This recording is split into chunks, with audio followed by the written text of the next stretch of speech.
Good evening, everyone. Good evening, Rob. Good evening, Tom. Hope you're well. And everyone in the chat. And thank you for joining this week, as you do every week. Much appreciated. Jay sends his apologies. He's with family tonight, so he can't make it. Nothing to worry about or anything like that. He just had an engagement he had to go and sort out.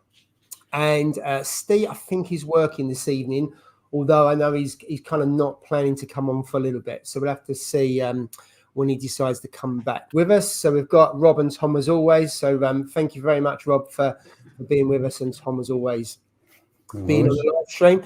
Yeah. We've got an action-packed one tonight. So we're going to talk about the cost of setting up a reef tank on the back of the 25K and then some last week.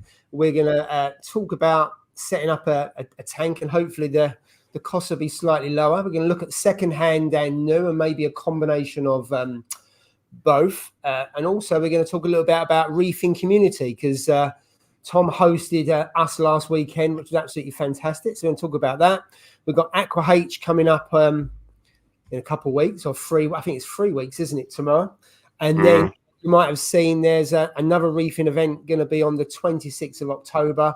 We'll go into that, not too much detail because that's to be a launch. So just really a kind of heads up and a date for your diary for the 26th of October down in sunny Harlow. But before we get onto that, how you doing, gents? Good, thank you. Good.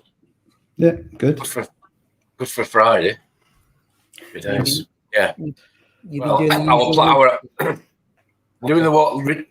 the usual weekly water change on Friday, but yeah, this time last week I had a little helper with me, if you remember. But believe it or not, it was more of a nuisance than a helper. I've got a lot more done today. That doesn't surprise anybody, I'm sure. He's on form as well tonight, so yeah, just watch out in the group chat when he's on. Yeah, he's on form. I spoke to him earlier. He's definitely got that Friday feeling. But no. Water change today, as I was just saying to you too, takes me a lot longer than probably people realise, but I like to do it on Friday because if I can sneak off a bit early at work and do it on a Friday afternoon, it just gives me the full weekend that I have to spend a full Saturday on it, because in between staring at corals and looking at things, a water change can start to add up, can be quite timely. So yeah, that's if you do something else for your weekend other than just mix salt water. But I don't expect either of you to understand what I mean working. Oh, here he goes. Let me crack the violin out. I almost done a full day. Oh dear. Yeah. I read a book in the garden today, Tom. Have you? Yeah, busy day. Right. I've still got bottled boxes of beer left over from the barbecue, so thanks to everybody that fetched it, because yeah. Cheers. Cheers. No. Water change, that's it. That's all I've done this afternoon. Yeah, this time last week I was planning for 20 odd people coming and eating me out of house at home. So, yeah, we'll come back to that in a minute. It was a fantastic day, I've got to say. But we'll kind of go back into that in a moment. So, Rob, what have you been up to this week other than gardening? Anything tank wise? I've managed to. I don't know if you saw, but my drain on my was going to be the spawning tank. Is it the 170 was? Yeah. Cracked on the weld, so I managed to get Ron, who's up at Eden Corals in Scotland, he found an old one. He chopped it off and sent it down in the post. So I've got to just I'm going to put a gate valve on it, I think, but it's allowed me to connect to the bulkhead that's come down. So yeah, so other than that, I'll do my maintenance on a Monday, normal water change, and yeah, just tick it over really at the moment. It's been nice weather down here, so it's been quite warm, isn't it? So it's been nice. I think Wednesday it was about 27, I think. So aircon's been bashing out. But yeah, tank's all looking good. So yeah, it has been quite warm, but I must admit none of my tanks have gone above to the point where the DD controller's bleeping. So none of them have gone above 25.5, which I was quite surprised because it was really warm. And it's usually in the evening. It's weird, isn't it? When it gets to the evening, it builds up, goes down, and all of a sudden the humidity in your house seems to spike. So it was nothing to worry about. I mean, it must admit, I don't tend to worry about even when it's 30 degrees out. The tank 28, so that's fairly easy for Yeah. Yeah, mine's been fine. I think 26.5, which is, well, you know, I let it sit at 26 in the summer anyway, just to save fighting the temperatures and whatever. But I know Tom goes a bit warmer, don't you, Tom? I do. Like a bit warmer than that, mate. 28, 27 to 28, yeah. Absolutely. We did something before. So I think for me, this tank I'm really happy with. Put a couple more corals in, got a green chalice there, and I've put a Duncan in, and I'm going to add hopefully 1 or 2 corals every couple of weeks. The only reason why I keep a couple of weeks gap on that, just that I don't like, if it's a small tank, I don't like to throw loads of corals in, because each time you put something in, it disrupts, I find, especially in a small tank. So I think a couple, and that one's probably about 2 inches in diameter. That's about 8 heads on that Duncan. So they're not really small. I've got a couple of bigger colonies not really big colonies, but big enough for that tank. So I like to set them in for a couple of weeks, see if anything happens on the alkalinity and stuff like that. All that's probably going to be too soon. I'm going, so I'm really happy with how that tank is going. Still got a bit of algae, but it's gradually going. So as far as I'm concerned, I'm just going to let it carry on as it is, and hopefully the algae are clear, and then I'll have hopefully a half decent tank. But we will see. The other 2 tanks are just ticking over. So for me, there's not a massive amount of doing the tanks. I mean, water changes. Tom, I've done a 5 litre change today, which basically I had a 2 litre jar, whatever it is. Oh my God, me out, please. 2.5 in. I've got to say, during the week, I do give it a proper clean, but I tend to do kind of a 5 litre 2 times a week. And it's a 10-minute job. Don't even bother heating the water. It doesn't matter. 5 litres again, 100. Even if the temperature goes down a little bit, this time of year, it's not a problem. So that's what I love about the small tank. And I was saying last Saturday that Jill was going off again about the size of the tank and saying, right, we've got to have a 6-foot tank. And I'm saying no, because I really don't want to do water changes. So that's why I'm really happy with what I've got. I've said it every week, basically. So that's kind of really As you mix your salt in, you just mix up a bucket. Yeah, so I've got it's usually in 40 litre containers. So I've got 2 of them, and I mix one 40, and then I transfer it into an old salt bucket. So that holds about 18 litres. I have about 4 of those that are full, and I just bring it in, measure out 5 litres, goes in. Well, the 5 litres comes out first, and the 5 litres goes in, and that's simple. So it is, and I try to do it little and often, rather than I sometimes do a 10 litre, which is 10%. Wow, and that's a real problem. I'll probably spill that when I do my water change outside. And that takes a bit of time, only because I'm cleaning the pumps at the same time. So what I do with the pumps, I take them out, put them in a bucket, get a toothbrush, and they go back in. So I clean those every 3 weeks. They take 5 minutes each, because I can't be bothered to turn them off and take all the wires off. Yes. When you've got MP40s, it's nice and easy.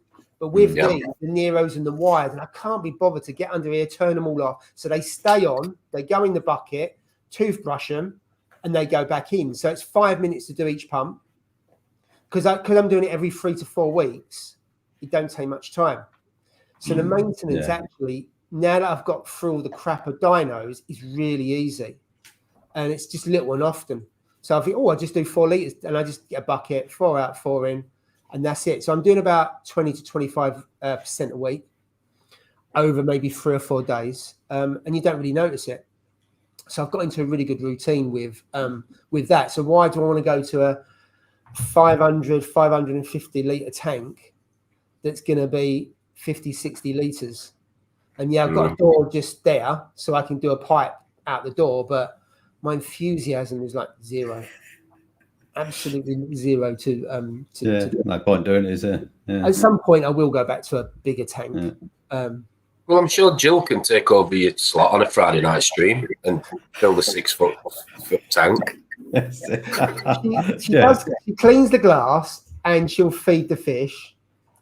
She's done the filter socks before, but she wouldn't do a water change. I mean, she does a water change on her own little tank, which is about 12 litres of fresh water. So it comes out and then the tap water goes in, and that's it. And she does that. So I think she would do it on this, but 60 litres, no, that's a blue job, as it's called in our house. I would say it's just not gonna happen. But yeah, so it's about routine, as we said before. But yeah, so I think all of them at the moment are fairly easy reefing weeks for me because they're not buying corals. I'm beginning to shut down the tank and then put some corals in here. The biggest job I'm going to have to do is I'm going to frag the gold torch, which is about 30 heads. Wow. I might frag some zoas. So I'm contemplating. You're going to do it live? You're going to do it live? Do it live? So the zoas I'm going to do live one Sunday morning. I don't know when I'm going to do that. I might post. Right. So if I do it, it'll be at 7:30, 8 in the morning, because that's the only time at weekends I get time to do a live stream. It might be a Saturday, it might be a Sunday. So I'm going to do the zoas live. I'm going to have to put them where I know. I'm going to mark them out because obviously the lights are going to be out, and I'm going to know what zoa is what. So I'm going to have to mark them, and then I'm going to have to do that. So that's going to be fun and games. And I'm going to have to. I don't usually wear gloves when I do zoas, but if I'm doing live, I'm going to have to wear gloves. Yeah. So that's going to be a bit of a pain. I don't think I'll do. I'm not sure about live on the gold torch. I need to check that out because if what you got to cut it with then? Bone cutters. I've done bone cutters before on a torch, but it really depends. Just do a blue Peter. This one I cut earlier, just in case it crumbles on you in live stream. That's the whole point of being live, isn't it? If the stems are live, then I'm happy to do bone cutters. If they're long, they'll crumble a little bit, and then you can just shave a bit off, and then you cut it, and it's fine. If they're quite stubby and short, then I won't use bone cutters because they'll end up going too far up the stem. And I was going to say they split, won't they? That's the only problem. So I need to. I mean, if you do it wrong, you'll get 3 times the amount of views, and if it's just boring, it all goes well. Everyone loves the drama. They do. I don't think I could do a colony of torch without messing at least one of the cuts, because the odds of doing that properly, when you've got a cut maybe 15, that's quite hard to do with bone cutters. Some will do 2 heads and want to do 1. So I don't know. So I will do some zoas live because that'll be fun. But I've done a as you know, I've done a rainbow chalice before. So if I can do a rainbow chalice, zoas are not a problem. I just need to get a really sharp cutting knife, because I tend to, what I do is when I take the plugs out, I'll then use a Stanley knife or something like that just to cut through them, and obviously to tease them off as well. So I've done quite a lot of flagging before. I can do it in the kitchen. I can have the back door open, so I've got a bit of a breeze coming through, and stuff like that. So I'm more. We don't want another major incident, do we? With all the houses evacuated like they did down in Dagenham. Yeah, I don't have any green pallies, so I'm all right. I think the others will be all right. I think if you're sensible, put some carbon in your tank afterwards. Yeah. Keep them away from your eyes. Quite often I'll frag them underwater, so I'll get a little pot, frag them underwater, and that way if they do spurt, it doesn't come out. So there's that kind of good idea. But there we go. So all things are good at the moment, I would say. Right, let's say hello to a few people. We've got 50 people, or it's just gone below 50, that have joined us. So let's have a look. So Tony was first in the house. Hi, Tony. Hope you are well. Thank you for joining. MK Reefer, good evening to you. Johnny Boy, lovely to catch up with you last week. Good to see you again. We loved your shirt, and we may see some pictures of that later. Don't know. Hiya, Techers. Good evening to you. Gaz's Reef, good to meet you last week as well. Doctor of Welsh Magic, good to see you. Going to Aqua. We'll talk about Aqua a little bit once we finish the hellos. UKM 120, good evening to you. Hiya, Liam. Good to meet you and family. Lovely to see you last week. So that was great. Hiya, Dave. Good evening to you.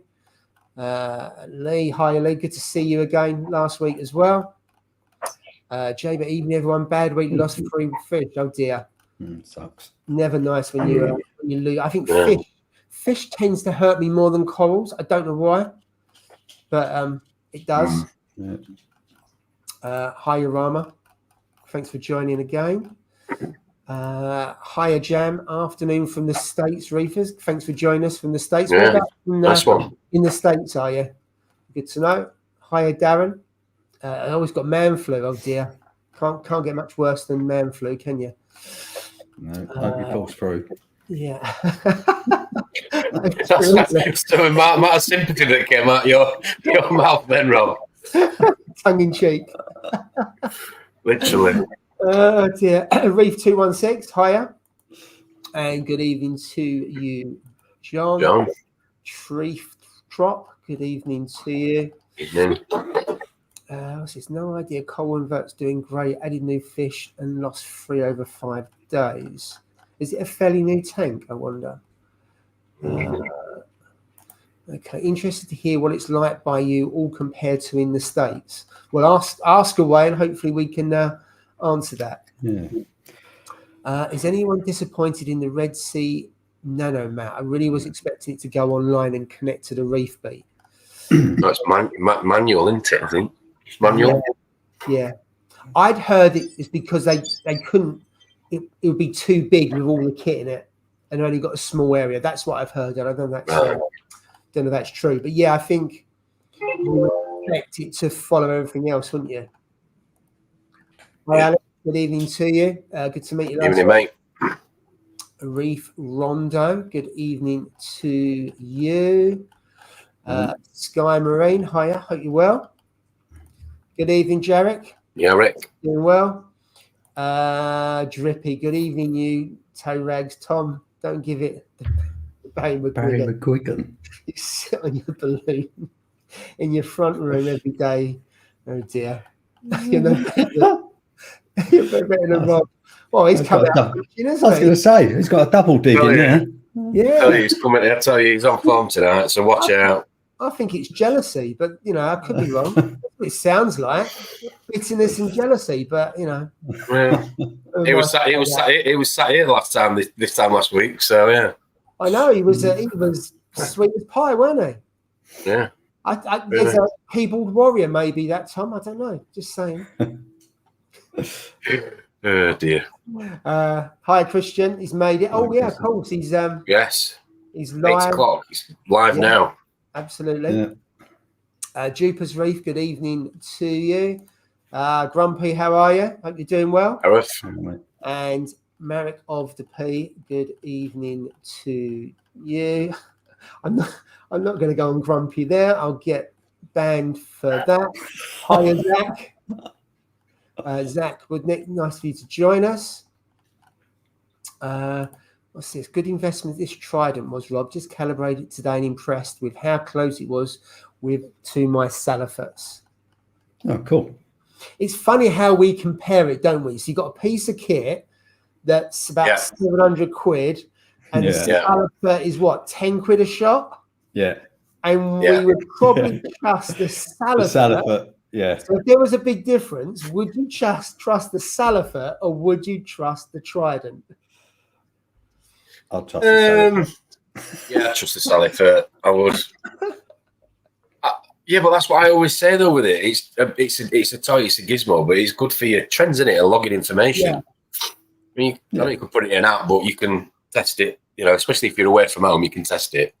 And if you know how it normally sits, then it's either relying on your Trident or asking your father-in-law, next door neighbour, whoever, to come and do it. Which one would you? You know, unless you're lucky enough to get a reefer that lives close by that's a friend of yours, then it's the Trident. I'd say. But it's right. Yeah, I mean, I've found mine to be very accurate, really. The time I've had it, so yeah, it's good. I'm glad it's worked for him anyway. Absolutely. How long did it take you to teach? How long did it take to teach Jeeves to do the Salafot, Rob? He's a bit slow because he's a bit old now, so his eyes are going. So. Yeah, I got to say, Salafot, I couldn't get on with that. The look down on that one, because you're supposed to look down, aren't you? Not from the side on the Salafot. Yeah. And I always struggled with the colours on that. That's why I think it's really good from a starter kit for someone. But I moved away for it to others, although I wouldn't go to Hannah. It's just too expensive for me with 2 or 3 tanks. But there we go. Yeah. We've got a few people saying, do it live. I'll definitely do it live. It's drippy. Yeah. More views if he tastes them. Yeah, okay. With the Zoas, I'm assuming that would be. The Zoas. Yeah. Not sure I'll do that one, but there we go. Still to see, evening all. And then Ryan saying, I use a cutting wheel. I must admit, I've used a Dremel before, which I suppose, I don't know if that's the kind of cutting wheel you're talking about. And I could never really get on with a Dremel. I preferred cutters to a Dremel. But each their own, I suppose. Let's have a look, see what we've got here. Like Jay trying to frag a torch. I've got a small Dremel. Yeah, I've got a Dremel, but thanks anyway, Darren. Don't really know like that. I love that logo from Daryl Alley. Hiya, Daryl. Got to get well soon there from Christian. Well, we're nearly at the bottom. LS10 works. Good evening to you. Right, we're at the bottom. I forgot Hayley because someone's saying hi, Hayley. Where's Hayley? So good evening to you, Hayley. Yeah, good evening. I missed your comment somewhere, so apologies. And apologies if I've missed anyone else. So before we get onto the subject of buying a tank, let's kind of talk about reefing community. So let's kind of open it up with last Saturday, Tom. Last Saturday was painful. Well, the Sunday was anyway. We did the live stream with Rob and Josh and Christian Stadium. Yeah, that was painful, but no, it was good. Thanks to everybody that made the effort. I think for me, it was just a case of getting a lot of us together. And also travel further than us. You obviously came up from down south, and Johnny Boy came all the way over from Skegness, and so did Gaza. He came fed 2.5 hours or whatever it was, and that was good. I think for me, the biggest thing that I'm a big advocate of it. I think it's what this reefing hobby is lacking in certain areas when it comes to LFSs mainly. I think that's where it normally used to sort of originate from, that sort of local community. And then I think you'd also have that backed up online on various platforms and forums, which I don't think nowhere near as many people spend as much time anymore. It's all Instagram and probably Facebook likes and things like that and shares. So no, it was just good to get. I think we had 23 all in all, reefers, 20 reefers, and Liam fetched his tribe, his kids. It's nice to see him, his missus, Salty Swagger. And now we started at, what time did we start? About 12-ish. And well, Christian was up for carrying on at 4 o'clock Sunday morning, but I said, that's my, I'm done. Jiffy went about 3 o'clock. Or about 2:30, 3, and then Christian was trying to have a bit of a man off with me. You know, who was going to stay up longest? So I was like, no, I'm done. So yeah, I've certainly felt it on the on the Sunday, but that was good. I hope everybody enjoyed it. We're going to do it every year. I think once a year is enough. It took 3 or 4 days to put the kitchen back in order and finish washing up and filling the wheelie bins with all the empty cans of pop and beer and whatever else. But no, it was good. And I hope, like I say, I hope it sort of lit that bit of that reefing spirit almost, you know. As I keep saying, for me, it's when I first got in the hobby, it's what I think kept me in the hobby through a lot of ups and downs. Oh dear. Oh dear. Yeah. Yeah. I don't think that needs any explanation. Yeah. No, when I think about when I first got the hobby, I learned so much in such a short space of time being around certain reefers. Then I didn't really spend as much time as I do now reading and researching on like YouTube and reading, you know, things online. It was more a case of listening to, and we all fall into that trap in the early days of you should do this, you should do that. And it's bad advice as much as good advice. But the point I'm making, there's people physically stood next to you on a Saturday morning while you're getting your water or whatever, and you're chewing the fat for a couple of hours. And that's how it used to be. And that's what kept me in the hobby for years. And over the last, God knows how long, it just seems to have diminished, you know, and people have gone more probably online and travel further afield because shops stock the same stuff and people get bored of it because they want different stuff. And eventually I think that community just sort of evaporates. Well, you know, there's less engagement between people or local hobbyists. And then when you've got shops shutting down, so people have got to travel further afield, those local communities become, you know, more scarce. So I'm not saying it's going to be, you know, the Love to Reef in my back garden next year, but if we can get a few more people next year, happy days.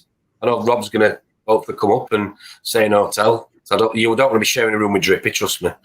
No. He's off a luxury. Wouldn't trust myself. But no, there's plenty of local hotels around here. It's not far. We can get taxis and stuff. It was just good. And for me, you know, you've got the Love to Reef, you've got the Aqua, you've got the thing that I know you talk about AAC in a bit. The more of these things we can do, you know, we can't do them every week because people, you know, we can't afford it. We've got lives, work, family, etc. But I think every couple of months, once a quarter, it's something for the reefing community to look forward to. And it might sound like a stuck record, but Love to Reef and Aqua, majority of people that are going there to meet up with each other. And it's that community. Not necessarily going there to buy stuff, going there to meet everybody. And that for me is what keeps this hobby ticking. So, but it was good. I have some pictures, some more entertaining than others, if you'd like me to share. Yeah. And it's not in the group chat. Don't worry, Tim. I'm not going to embarrass you too much. I feel like they got asked to sign non-disclaimers or something when they turned up, did they? Yeah, something like that. Yeah. Mutants around my LFS. Yeah, you have control this. Oh, wow. Oh, dear. See if I can. You and Kay's done a fantastic effort. Oh, cheers, mate. Barbecue and spread, really hospitable and lovely house. Tank was fantastic. Looked brilliant in the flesh, shall we say? The only criticism got on there was, you know, no movement in the tank, as you know. No movement. Yeah, well, there's plenty of water movement at the top. There wasn't. Yeah, there was no corals moving because it's no swaying. A tank of sticks. Yeah. But, it looked brilliant, and I know you put a lot of effort into it, and I think the quality of the tank and the livestock, and it's not even 12 months old, is down to your husbandry, shall we say? So I think fair play to you. And also for Kaz for hosting a great day. Putting up with me. Yeah, that as well. Yeah, absolutely. So yeah, it took me 4 hours to get there, 3 hours to get home. So but it was worth it. It was worth the journey. So it was a great day. Anybody, we're going to do it. We need to do it on a bank holiday. I know it's not ideal. Whether it was a bit, we had to do some, you know, last minute. Thanks to Drippy and Matt for doing that, putting the tarpaulin up. We're going to get some canopies for next year so that they are waterproof and we can, you know, show must go on. But it needs to be on a bank holiday because there's that much planning and then tidying up. There's no way you could do that on a weekend. Plus, you know, people who do travel far or stay in hotels, whatever, it's nice to get home and then you've got the following day off, haven't you? You know, unless you're retired like you two. Every day is a party day. Right, anyway, I do work full time. I just work full time more some days than others. Oh dear. Where are we? So let's show you some of the pictures. Let's have a look. Where are we? Yeah, and then there's some comments. So we've got some comments. So there we go. That's the first group photo. Thanks to Drippy for doing these because I was too busy flipping sausages and burgers. Yeah. So our garden is on 3 levels, well, 4 levels technically, including the patio. So it's like 4 stages. So we're fortunate enough to be able to house, that's 20, 30 people. Drippy and some man love going on in the hot tub. Me, Gaza, John Wright, and me and Christian on the other patio. There's Johnny Boy with his shirt on. No, we've got a bit of sunshine throughout the afternoon and then a bit of rain and a bit more sunshine, a bit more rain. But yeah, again, everybody came expecting it. And this was the reefers' rave at the end of the day when everybody got home. Drippy decided to start plying poor Timothy with a full litre of Malibu. Me and Christian were sat opposite, just entertaining ourselves. There's Tim having the time of his life until about an hour later. Yeah. And then he's ready for bed. He's still clutching the bottle. He's still clutching the bottle. Well, to be fair, Drippy put that in as a prop for a photo. Oh, brilliant. Yeah. And if Lee only knew what was going to be happening in a couple of hours later, he wouldn't have had that smile, that grin on his face. He would have been in the car. That's a different one. Yeah, it would have been in the car. But no, it was good. It was good. I'm not going to put any of the videos up and mock him because if you want to look at those, just look at my Instagram. It was entertaining enough. I'm not going to mock him anymore, bless him. It was a good sport, really good sport. Yeah. Absolutely. Good. There's a comment from Liam about the quality of LFS have got something to do with it. They've wiped out the community side of the hobby, and it's all sell, sell, sell. Not that any of my LFS have anything worth buying. So yeah, I think there needs to be more done by LFS. Maybe there will be, I don't know, but I think we can step in as much as we can. Well, I think you can sit and moan about things, can't you, in life? Not just reefing, or you can do something about it and action it. And I think that's just what we've got to do. And with the Love to Reefs and the other meets, that's exactly it. Yeah, that's what we need to do. Yeah, absolutely, absolutely. So we've got Aqua H in 3 weeks' time. I know there's probably quite a few people going in the chat. It looks pretty good. Loads of vendors going to be there. Lots of coral sellers there. There's a frag swap going on at the moment, so you can drop. You can join that if you want, if you're interested in that. So that should be a good day or a good weekend, depending on what you're going to. And then I'm just going to share my screen. So Paul from AAC is hosting an event, and I'm helping out, should we say. So on the 26th of October, 11 to 3:30, there's going to be a Reefers audience live with Jeremy Gay is going to be there. More detail will follow next weekend, I think it is. Can't say much else more than that. So if you're interested in events, I think it'll be a little bit different to what you've seen in the UK before. So Paul's hosting it, as I say. There will be money raised for Mind mental health charities. We did for the last 3 years in Love to Reef. So maybe you can join us on that day. Come down. I know, Tom, I think, are you planning to have a Friday night? I'm doing the Friday, Saturday again. Yeah, it's my birthday that week, so I'll have to unfortunately treat myself, won't I? And hopefully I'm going to get to see Rob's tank, if that's all right with you. Yeah, more than welcome. Come down, definitely. Yeah. Make mine feel like a nano, I'm sure. So yeah. I've seen both of them. No, it doesn't. I mean, obviously it's a larger tank than yours, but it doesn't make yours look like a nano, I would say. But it's impressive. No, so. For sure. Yeah, so it'd be good if you come down. So you're going to come down and stay over on Friday night. Not mine, obviously. Jesus, I'm not inviting you. Yeah. Yeah, I'll see who out the local Jolly Boys Marine Tours wants to come with us. As a group, usual cruise. I'll probably do the Friday. I'll probably do the Friday and the Saturday. Believe it or not, I'll probably do 2 nights. Oh right. Yeah. I'd like to come down on a Friday morning. You know, miss rush hour. Meet up for breakfast, drippy or whatever, and then spend a day. Yeah, there's a few more shops down south I want to go to. I've not gone to. Obviously, I'll probably have a few hours spare on a Friday.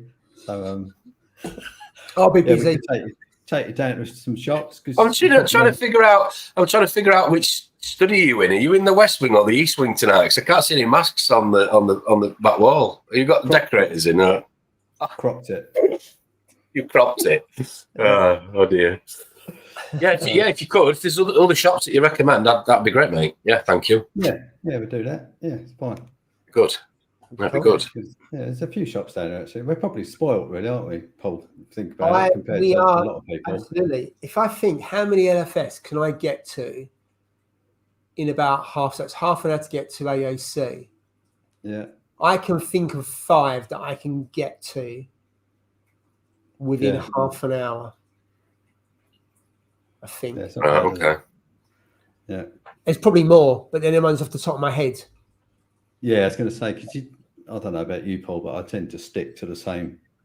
Yeah, there's only 3 that I do: AAC, H2O, and E-Marine, which is on the A127. Yes, I go Coral Passion. I go to Tony. Yeah. I go there. So. Absolutely. Yeah, take him to Passion. Absolutely. John, I don't know if that Saturday will be on YouTube. Not sure. It's not my event, so I don't. Is it around? Yeah, so around Essex. Yeah, so in terms of the event, will be in Harlow, Essex, and in terms of the LFS, 5 around the Essex area. and there's probably more that I've missed. Yeah. So Finest now my nearest that's decent. Coral Passion. A couple people saying about Coral Passion. Yeah, it's got a lovely display tank as well. Oh, is it? In that shop. Yeah, it's nice. It's got some very nice fish in it. So I think it would be good. Yeah, I think you need a small number of people to take the lead in and organise things. And I think that's all it needs. But the problem is organising anything, whether it's an LFS or whatever, it takes a lot of effort. Yeah. And that's the point. People got time, and have they got inclination as well? Or do they want to do it? Because it can be a thankless task. I know some people that have organised things and then no one turns up and stuff like that, and then it's solved for them as an individual and also the LFS as well. So it's how do you balance that around organising something and people turning up and things like that. But did I miss a ticket price, or was it they've not advertised? They haven't been announced yet. Right. So okay. I don't know. I don't know the finer detail because Paul's organising it. I know bits and pieces of it, and so I think he's just finalising what he's going to do and the finer detail. And then I think it'll be launched next weekend. Right. It might be launched next Friday on the live stream. I don't know. I'm speaking to Paul about how he wants to do it. So next Friday's live stream might cover off the whole event, and if I could get Paul on, that would be fantastic. Even better. Because he was that'd be great. We did a Friday at AAC when we'd done the first Love to Reef. It was brilliant. Because obviously, it's great value.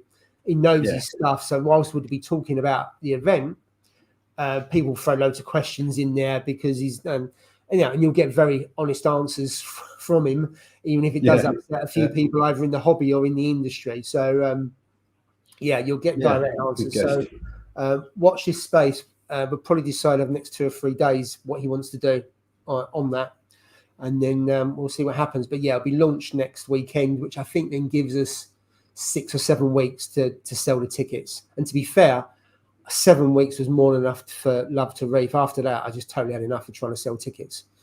So, Yeah, I can't see it being a problem selling tickets, really. I hope not. I mean, it's Paul's organising it. Look at the people that he knows, people coming through the shop and everything else. He's really well known both locally and nationally. So I can imagine it'll be a sellout. I mean, to be fair, Love to Reef, all 3 of them have been a sellout. So I've been really lucky in that respect. And Paul's far more known than I am. He's got far better connections and knows far more reefers than I do.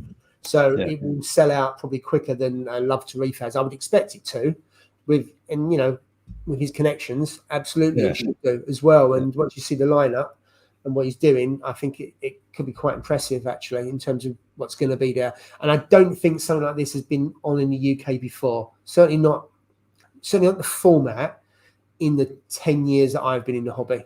Maybe going back yonks, maybe, but I doubt it. Yeah. Oh, good. So we will see. So it should be good. It'd be good to catch up as well. And also from my point of view, because I'm not an organizer, although I'm helping out, I'll have a bit more time as well to talk to people. Yeah, absolutely. And that's why hopefully if I get to Aqua H, I can be a hobbyist and not someone who's organising an event. We will see. Right, let's get on to the topic of how much did it cost to set up a reef tank? So I think the start is it can cost as much as your budget is and then some. That's for sure. And we found that last week. And I don't think we may not have time to go into livestock, which I think is a whole episode on its own because definitely fish and corals and everything else.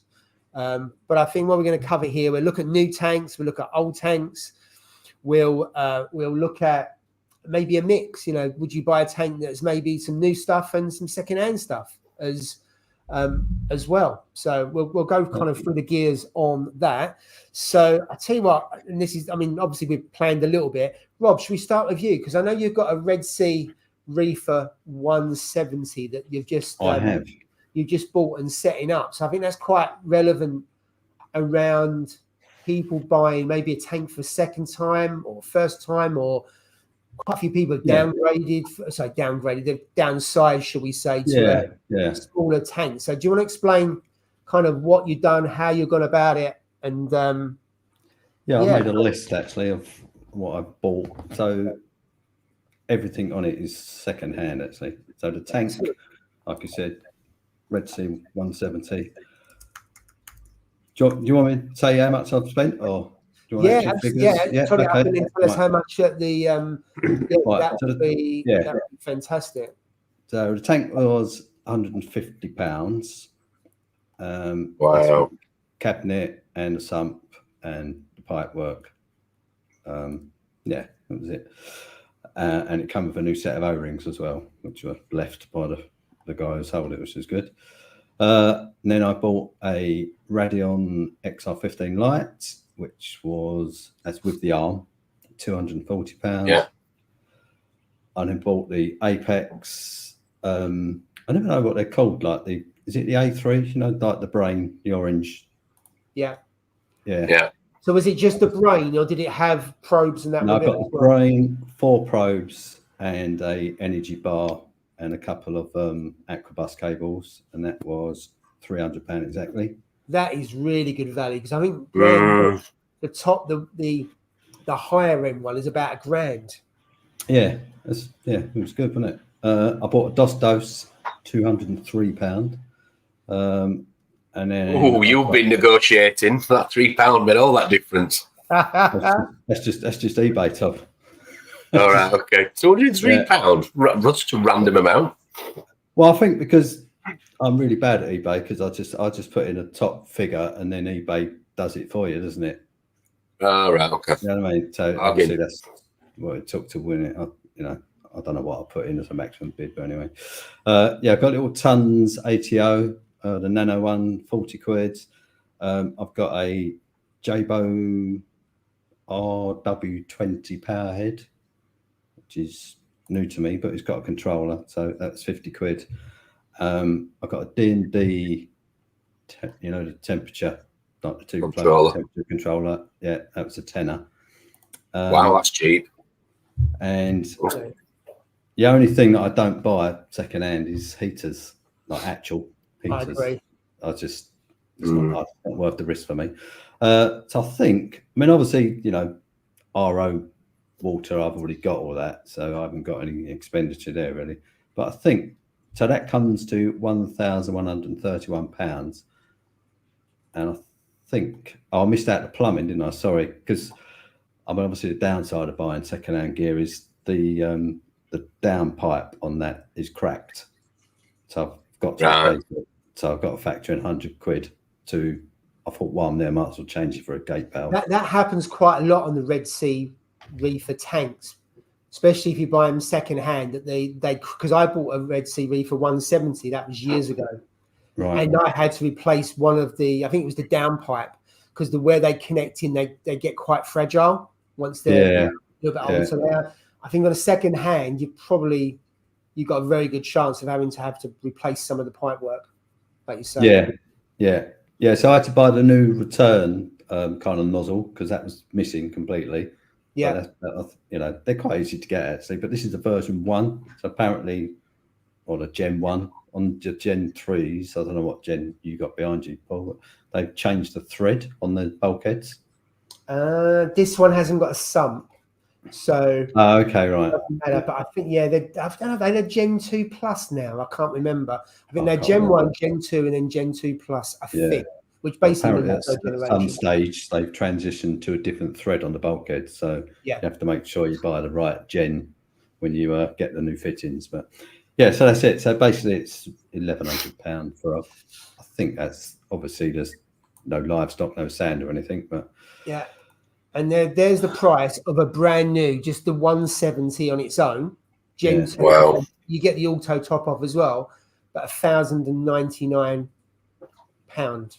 Yeah. And you think you've got all of that stuff. So what did you take into consideration? Because obviously there are risks with second-hand kit, isn't there? About, the seams and stuff like that. And of course, if the kit busts, you've got no recourse. If you buy by eBay, you have got some recourse in the first 30 days. So if something busts, even second hand on eBay and it's come through the post, you do get some protection, don't you? Yeah. So I mean, I don't know if I posted the picture, didn't I? The sump, one of the baffles smashed.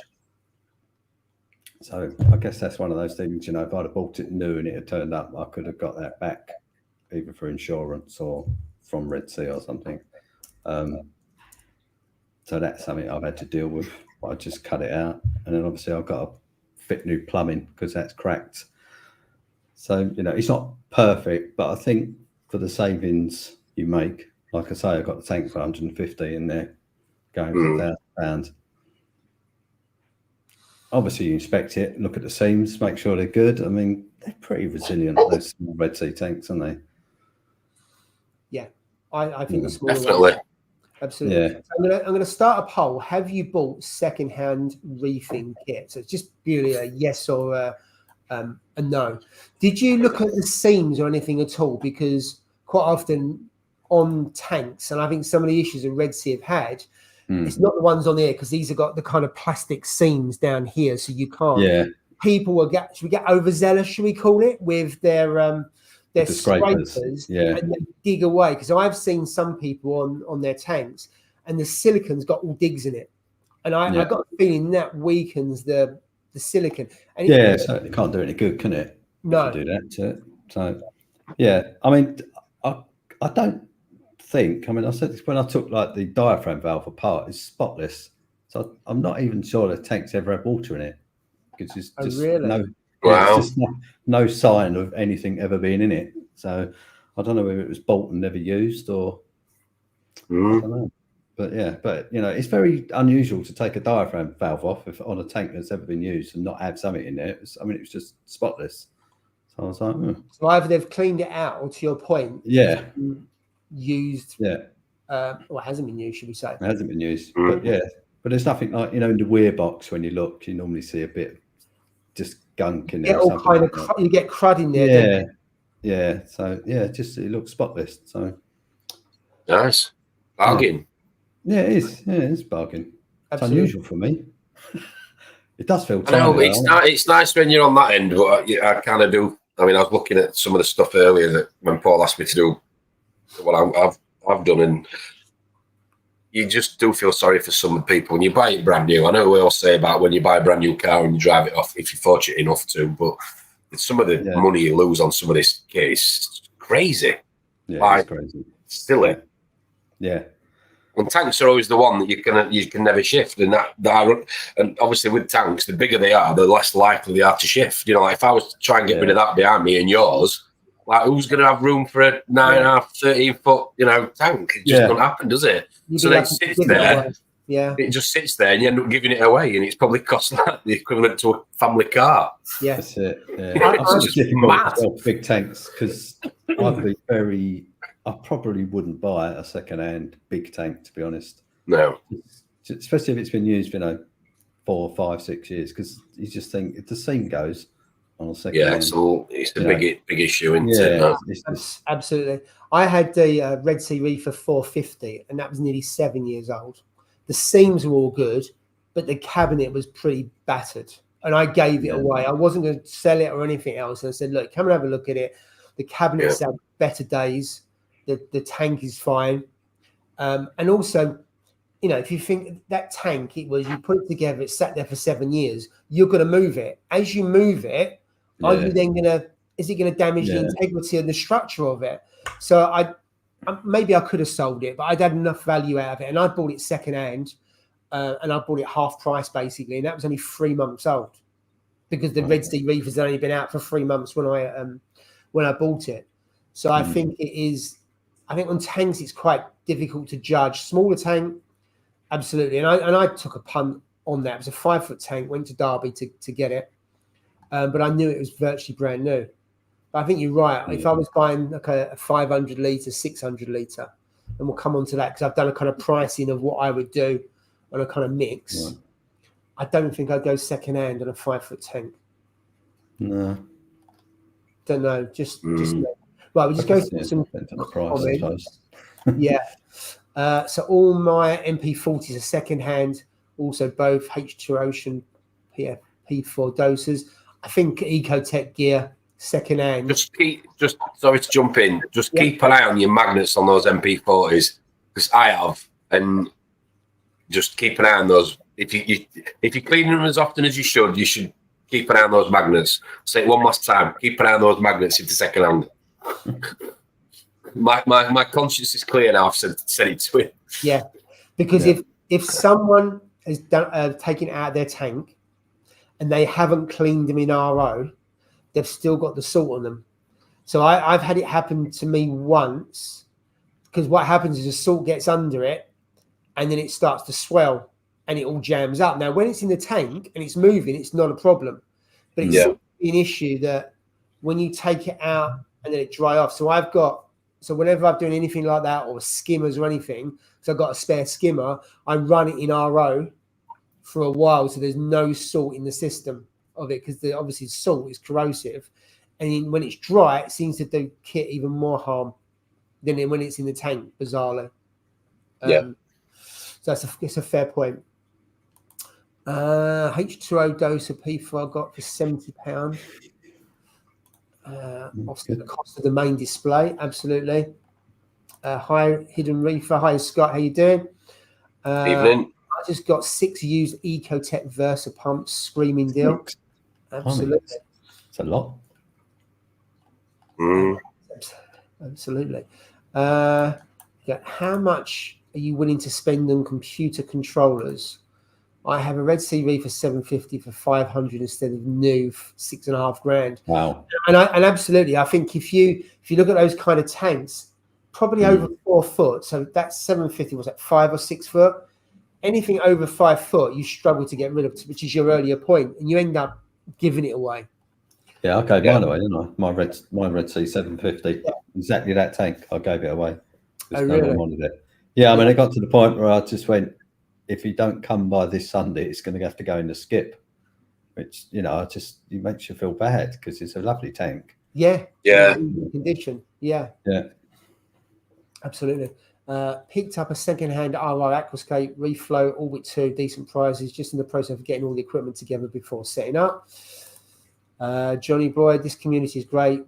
Been given a skimmer from Reef King, a doser from someone, and Tom gave me a powerhead last Saturday, which blew my bubble coral around the tank. Oh dear. Can't turn it down, boy.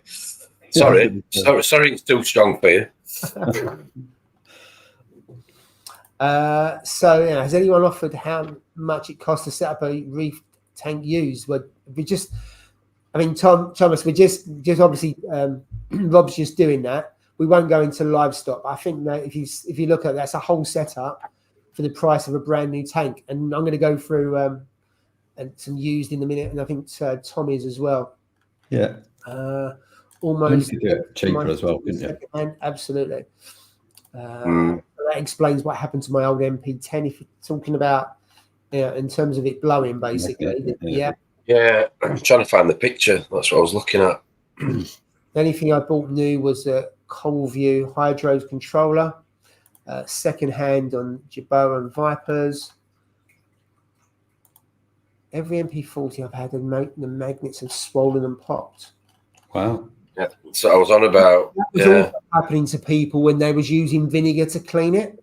Yeah, I was going to say. So go on. I've never had a problem. I've got the same ones I bought 7 or 8 years ago. I've got a few at Matt's house that are working. I've got a couple in the garage that are working. All I'm saying is they're a bit of a time bomb. If you're not checking them when you're doing your cleaning and you're popping them off and looking underneath at the back, you'll be in for a nasty surprise if you leave it, is all I'm saying. It's just routine to check it.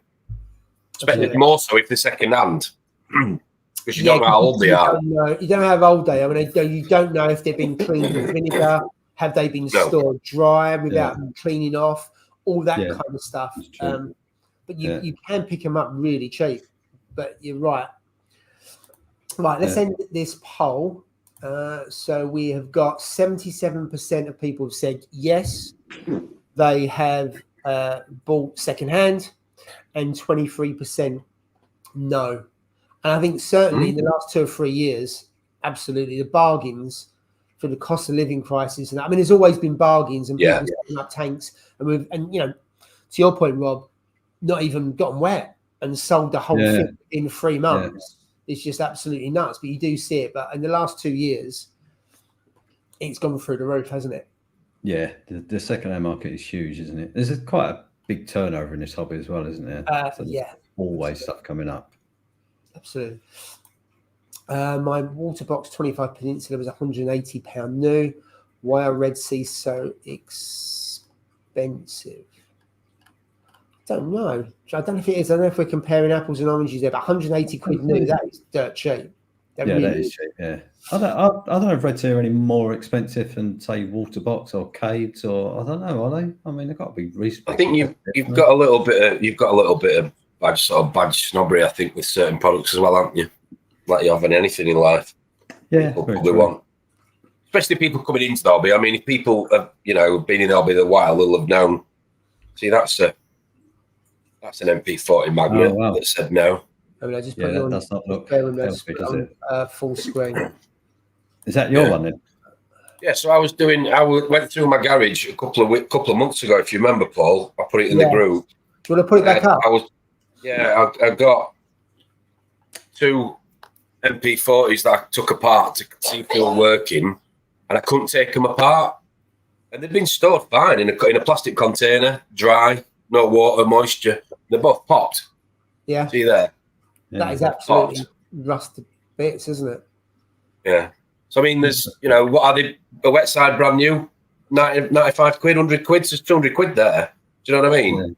Yeah. So, the point I'm making is that I'm a big advocate of second hand, but all I'm saying is just where you can, just keep an eye on it and be careful. Yeah. Well, it shows the risk, doesn't it? That you don't know how old and how it's been treated before.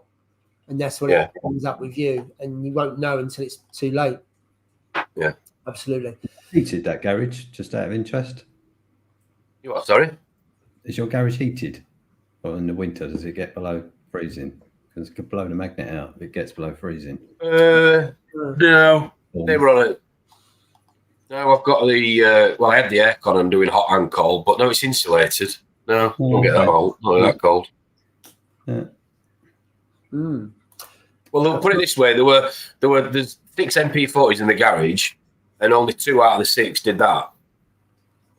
Yeah, it's obviously a fault on them, isn't there? Yeah, 170 quid for a Trident. No, it was 250 quid. I got it in. I was going to use it for the garage, and because through the kindness of my heart, I don't know why I did this. I said, "Do you want to try it for 250 quid? Because if not, I'm going to put it in the garage with the coral system, the frag tank. Yeah, I'll have it. Still owes me 80 quid. So that's why it was 170 quid. I love it. But to be fair, he fetched me a pump up that got me out of an hole. So yeah, we're good. And so where did you get it from originally? I got that from somebody on secondhand Facebook, who's gone back to the Mastertronic, Dostronic, whatever tronic it is. And he just wanted rid of it. I didn't even barter him. That was what he wanted, 250. I saw, yeah, I'll have that. And then I was driving to get it. And I thought, you know, feeling sorry for this idiot down south and Drippy. And I said, do you want it? If not, I'll use it. And he was like, yeah, I'll have it. So yeah, so he's got it now. If you get another one, I'll have it. I know, good price that. I'm fully working. Yeah, I know the kid who got rid of it. To be fair, it's not a random. You know, I know him. He's got 2 or 3 reef tanks in his house. So yeah, I know him, and bargain. Absolutely, yeah, it is.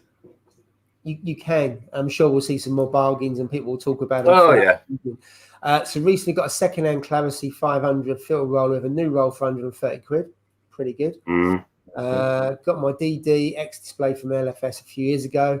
They only had it running for a year, which is pretty good. Yeah, so that's good, isn't it? Asset to clean. Yeah. You've gone for the ABC reagents. Now, you spoke about this before, Rob, haven't you? About doing the reagents. I don't know if you want to refresh our memory. Yeah, so this is the company in the States owned by a guy called Jonas, and he sells various sort of quantities. I just went with the bulk one. So I made. We were on about it last week, weren't we? On Sunday, we were on about that. I mean, it's, I'm going to pluck figures off the top of my head, what I can remember, but I think I paid about 350 quid for the reagents. They come as a dry powder, and you mix them up yourself. And I think they're going to last me about, I want to say it's either 2 or 3 years. I can't remember. That's unreal, though. They roughly saved me about 1,200 quid. In not buying reagents, basically. And I've had no issues with them. You know, they store fine. You don't have to, chuck bits out and add new reagent. I'll just top them up. It'd have been fine. So so that was a big. I'm hoping that he's going to do the new MP reagents as well when it comes out. Yeah, that'd be good. Because I don't know if it will. That'd be good. Yeah, that'd be good. Yeah. That would be good. Yeah. So it's just, I don't know, they're like 56 quid for 2 months, aren't they, those reagents? Not sure. So it's like £27 a month, whatever. So just it's a saving. I'll say it's a saving. You just spend it on something else, but you get a coral instead. That is true. That is very true. Yeah, but it adds up though. You worked it out, and you said it was going to save you 1,200 quid a year. Is that roughly what you thought it was? Well, I think that's over the duration. Oh, sorry. Over the duration of having it. That's still a lot. Even if it's over 2 years or whatever, that's still £1,000 is £1,000, isn't it?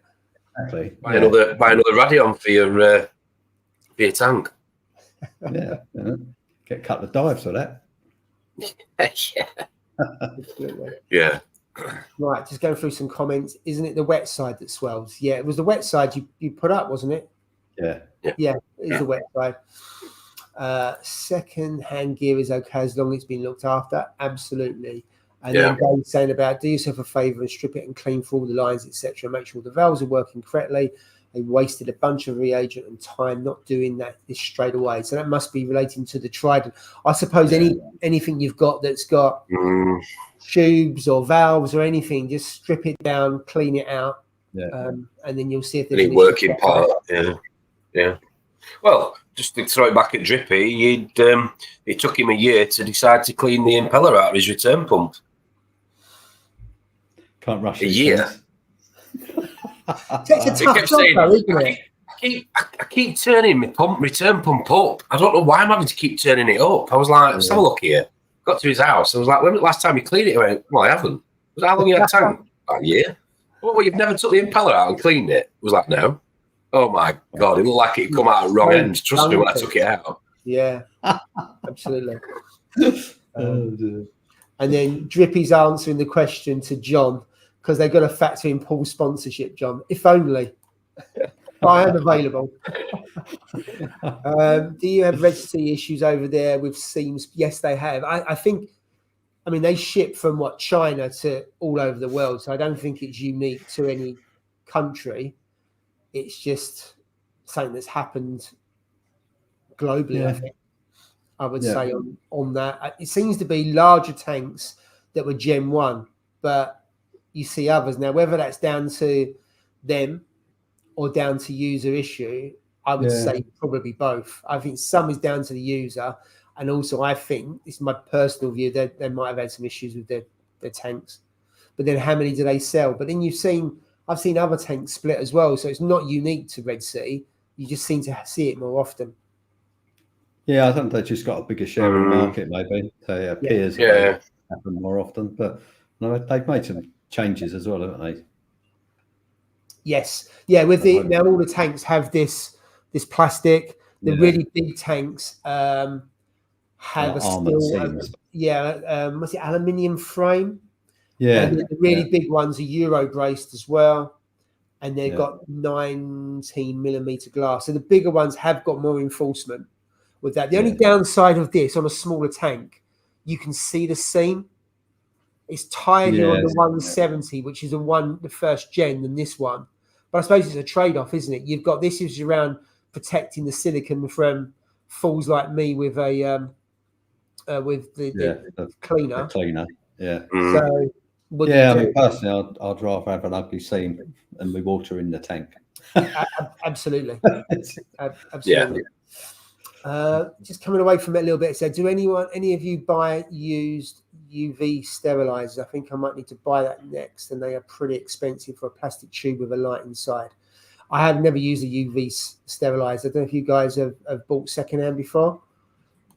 Yeah, I've bought the Deltec one before and bought a brand new bulb for the simple fact that you're buying the bulb, really. Everything else is just a carrying vessel, isn't it? As long as it doesn't leak. As long as it doesn't leak anyway. Kit, really. Yeah, I was going to say. It's not wrong with them, is it, really? No, but if I bought a second-hand one, I'd buy a bulb brand new. I mean, I've run the Choptronics, but the little Italian Portuguese guy, I can't remember who it is that makes them, is either retired or critically nearly dead last time. That somebody told me the story about him. There's a guy who basically makes he makes the bulbs for the Choptronics, and he's either retired or he's in a box, bless him, somewhere. So yeah. So the Choptronics aren't a good purchase at the minute because they might be really cheap second hand, but the bulbs you won't be able to get hold of. No. Yeah. And you have to send them. Do you have to send the unit back for them to replace the bulb? Really? Yeah, they do something with the bulb, don't they? Like revitalise it or something. Not sure. Like that. Half the price of buying a new one, I think, when I looked at it. Yeah, something like that. I mean, yeah. They're good for space saving, those Choptronics, but my God, they are. But like Ron's saying there, they get up. I had to when I had the T before I had the canopy built on that, and I would put the two T5 hybrids on. I put the Choptronics on, and holy cow, it was like tropical in this room. It was ridiculous. The heat coming from them was just stupid. And that was before any fish in it. That was before when the fish were in the garage, and I just setting the tank up. So they got turned off straight away. I mean, they're good for space saving because they're a small unit, aren't they, for the 80 watts that you get from them? The downside is I reckon they've got to be like 45, 50 degrees on that box when you put your hand on it. When you can't keep your hand on it, it burns your skin. You know about it, definitely. Yeah. I'm running two next to each other underneath. Wow. God. Yeah. So the heat's getting trapped as well, isn't it? Because it's in the cabinet, so there's no release of the heat. That's rising into the tank. So I can see why it would take the pump up. And that's the last thing you needed with everything else. Yeah. So I don't know if that answers the question, but I'd buy one second hand, but it's one of those I'd personally buy a brand new bulb because again somebody could say, "Oh, I replaced it last year," and it's like, "Well, when last year?" Fair point. And you turn it on, it works, but it's not effective, as you say, because it's a bit like T5s, isn't it? You have them running, but they've got an hour rated, haven't they? Those bulbs. It's 10,000 hours normally for the D&D ones. Put water through it. But try and make sure it's watertight. If it's watertight, just change the bulb. Happy days, because that is literally what you're paying for, the bulb. In my opinion, anyway. Fair enough. I think that answers the question, Thomas. And when he's saying no issues with the Red Sea 750 and it's a Gen 1, it seems related to staying away from scraping at the seams. Absolutely. Scott's saying upgrading my lights and bought 2 Reef Factory Pro L lights, brand new. That hurt. I wish I could have bought second hand, but they're £900 each. Wow. So available. Wow. Yeah. I have a spare Trident, Rob. I tell you what, not anymore, you don't. Has loads of them, of everything, doesn't he? He has doubles and triples. Everything I mention, he goes, I've got one of them. No, honestly, big shout out to Lee again. Some of the stuff he's sorted me out with at last minute. Bless him, been an absolute diamond. So yeah, just hanging kits and stuff like I thought I'd hoarded stuff over the years, but Christ, he's something different. Bless him. But yeah, if you're not using it, Lee, you can bring it down when you come. Yeah, absolutely. I will say this though: second-hand value, in my opinion, is always 50% retail. Is usually no warranty and sold. It's seen some buyers risk on age and usage. Absolutely. I can't buy them from US. So there must be the reagents. So where's he? Is he not UK based then? Yes, he is. Yeah. Obviously, you got to pay duty on it. Yeah. So where do you? He ships. He does it all. He does it all for you. Just buy him on the website and tell him your address. There's a website. Okay, Romo. If you want to message me on Instagram, I'll get the details of the website. and then you can go to the website, or if Rob's got details to the website, and then we go from there. So Rob, I don't know if you want to put it in the chat, the website address. That might be easy. And Rama, you can pick it up. Yeah, that's a good idea. Probably best. Yeah, okay. I don't know if you can actually put the link in there. You might have to type it out because YouTube doesn't always let you put links in. It might do. Not too sure. There we go. ABC won't ship to UK now. I've tried to buy some after Sunday's stream. Really? Oh, yeah, we talked about it Sunday. Yeah. So it's got the website, but they won't go UK. Interesting. Oh, I wonder what that is. What does ABC stand? It's the reagents for Trident. And what's it? ABC? Was it one's alkalinity, one's magnesium, and one's calcium? Yeah, just the way they labelled the bottles. So it relates to the Neptune Trident, the auto tester. I'd love to see it set up a car boot style meet for reefers. That would be quite good. Just meet at a car park with your boots on. That would look a bit dodgy, wouldn't it? Yeah, just not 10 o'clock at night in a co-op car park, though. Absolutely.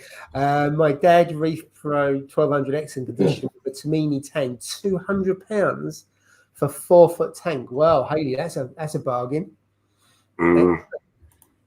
We have got tons of comments. I'm going to try and get through these before we move on to you, Tom. So I'm going to try and whiz through these as quick as possible. Okay. £200 notes for ABC, £20 distilled water, and boom. Been using the last couple of months, and yes, Rob, around 2.5 years worth. Yeah. Did you go? I tried to put that link in the comments, by the way. So, it wouldn't let me. So. Okay. It said, did you go to their ABC national site or their US one? That's interesting. Must have been the US one. So yeah, maybe try that and let us know how you get on. Right. The agents are a rip-off. Right, just that. Are return pumps supposed to be cleaned? Yeah, and probably the piece of kit that gets to clean the release, because it's probably the biggest hassle to detach them and get them out. Yeah. Not just detaching from the pipe work. Yeah. Getting the wiring from the plug as well is a real pain in the what's it. There you go. Such a pain to clean them. I must admit, I saw a YouTube video making Red Sea tanks, and they go to town making them. Yeah, I saw that. The best time to clean your return pump is when you empty it, is when you clean your sump.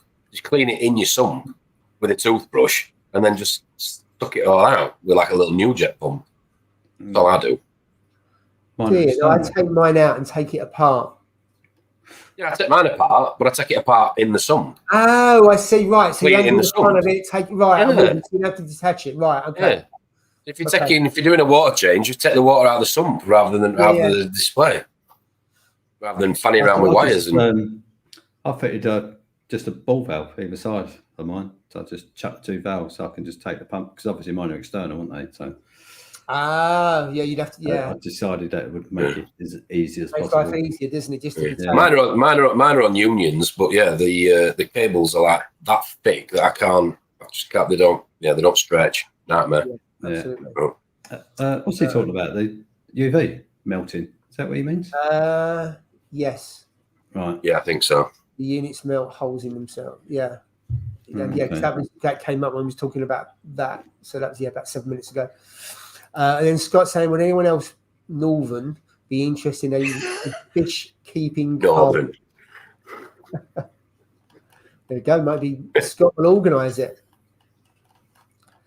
That might be an idea though, to organise a kind of bring and buy sale kind of thing. Bring your kit along. Yeah, you don't want get a generator. Test a few bits of kit out. Swap it, and then you can swap. Can you do a kit swap or giveaway? Because we've all got, the longer you're in the hobby, the more room you need for all the stuff you don't use. Yeah, you just accumulate so much. Well, I might need that. Do you ever use it? Sometimes. Yeah, absolutely. exactly. Another time, I've got my first tank still in the shed. That's 10 years. I think my worst confession is the parts. I'll keep the parts, so something will break, and I'll just keep keep the parts to it, like random bit of it. Oh well, I'll keep that washer because I might need a washer.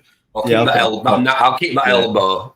I've got a box of elbows, 90s and get the impeller to a pump, and you just go, I've got no idea what pump that's at. Yeah, just put it in the box. Yeah. You know that Mandro you've got upstairs somewhere in a bedroom? It's just got every phone charger from 2005 and whatever else. Yeah, it's like that in my garage. Yeah. I know exactly what you mean. I mean, I've still got all my old phones as well. I don't know why I haven't just traded in.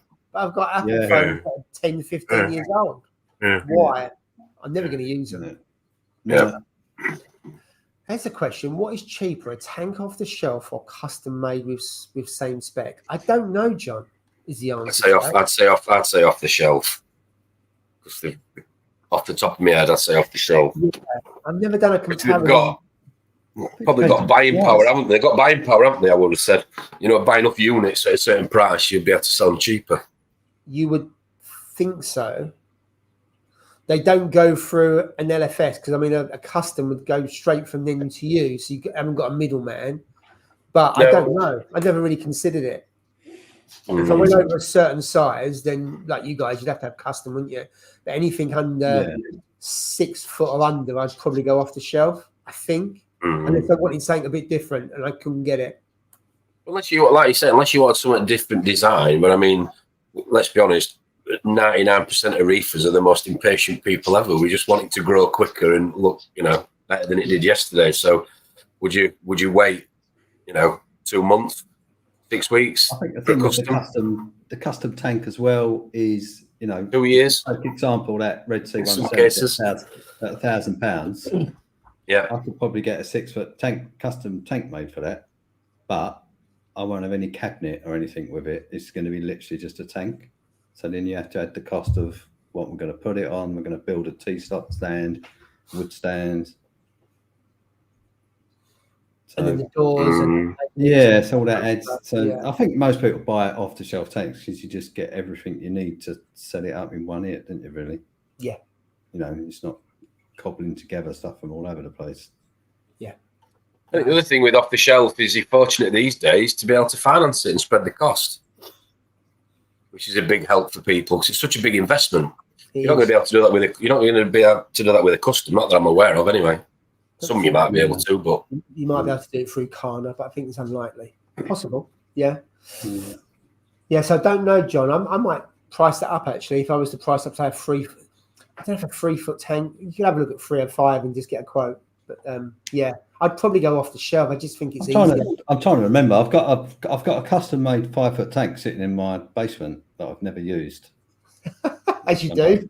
As you do. I was going to put it behind me when I had the tank here. I don't know if you remember. I had a mangrove tank, a little 5 foot shallow reef, and I had the seams went on it. So I had another one made, and then I decided to go in the fish room, go large. So I just stuck it in the basement. But there wasn't a lot of money, if I remember. I'm thinking probably 500 quid.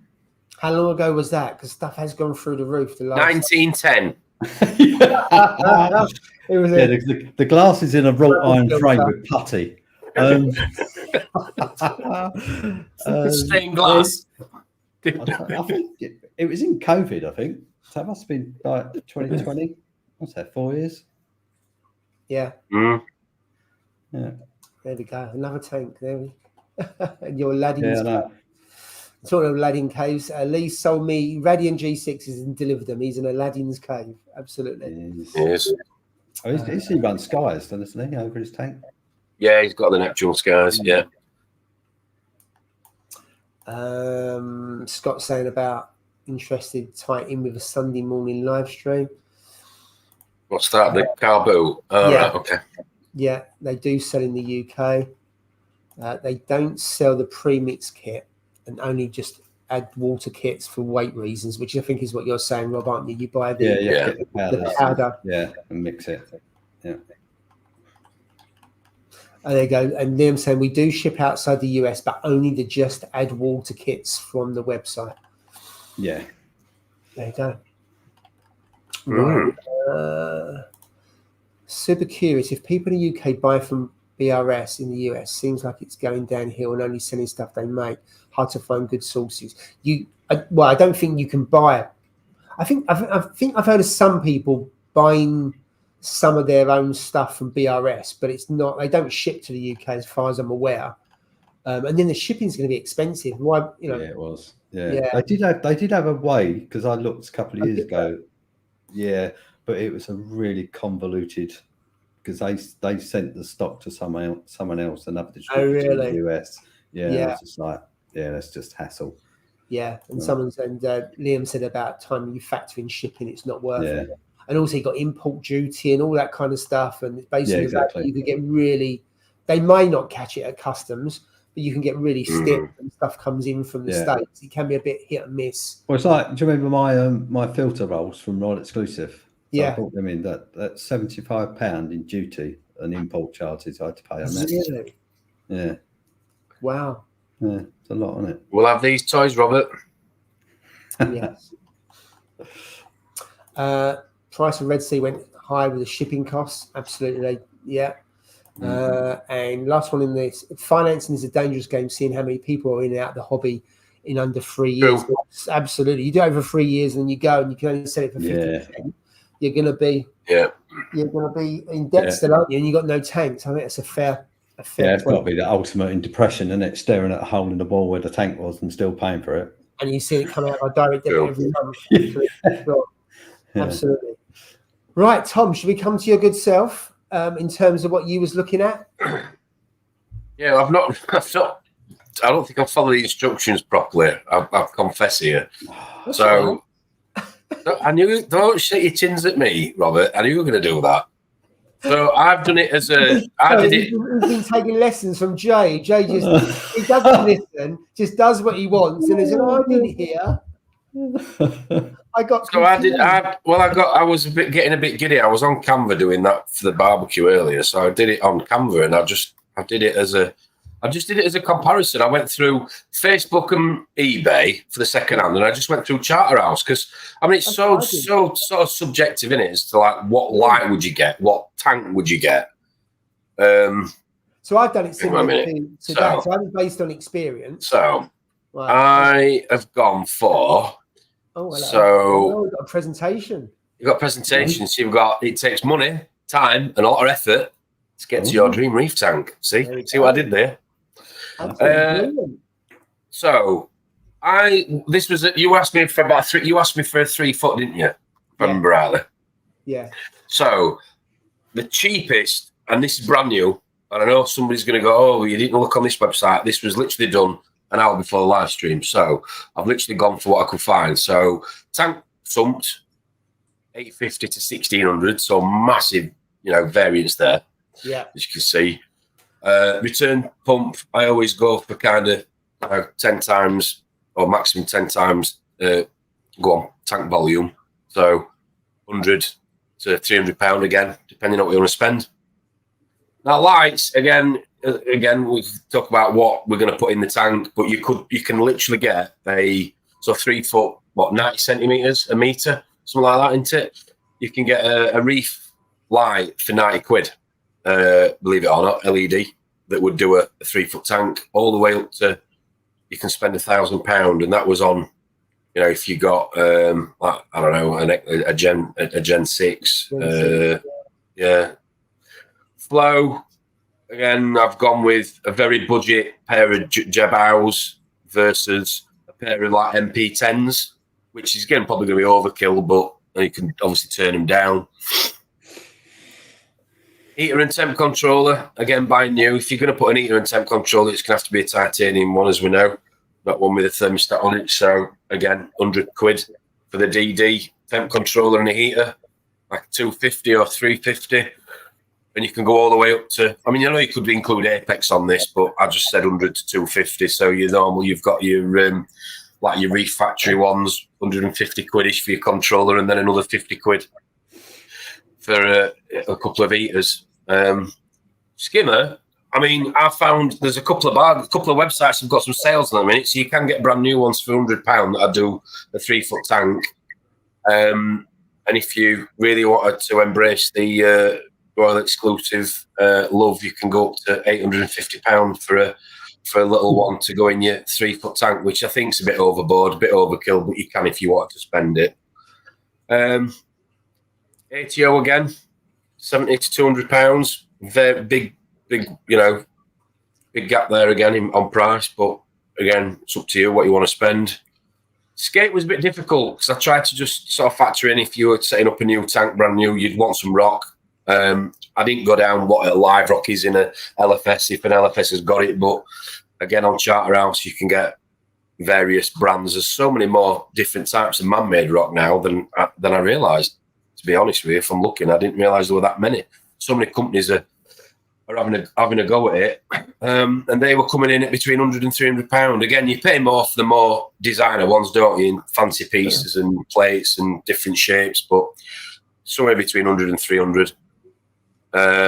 Some media, some in your some bio balls, etc. 20 to 50, and then salinity testers. So this is what I classed as the top 10 things you'd need, because you can, as much as you get your salt water, from your LFS, you're going to need to know what your salinity is to dial your ATO in, aren't you? So you're going to need a salinity tester, refractometer, all the way up to a digital, salinity tester, 130 quid.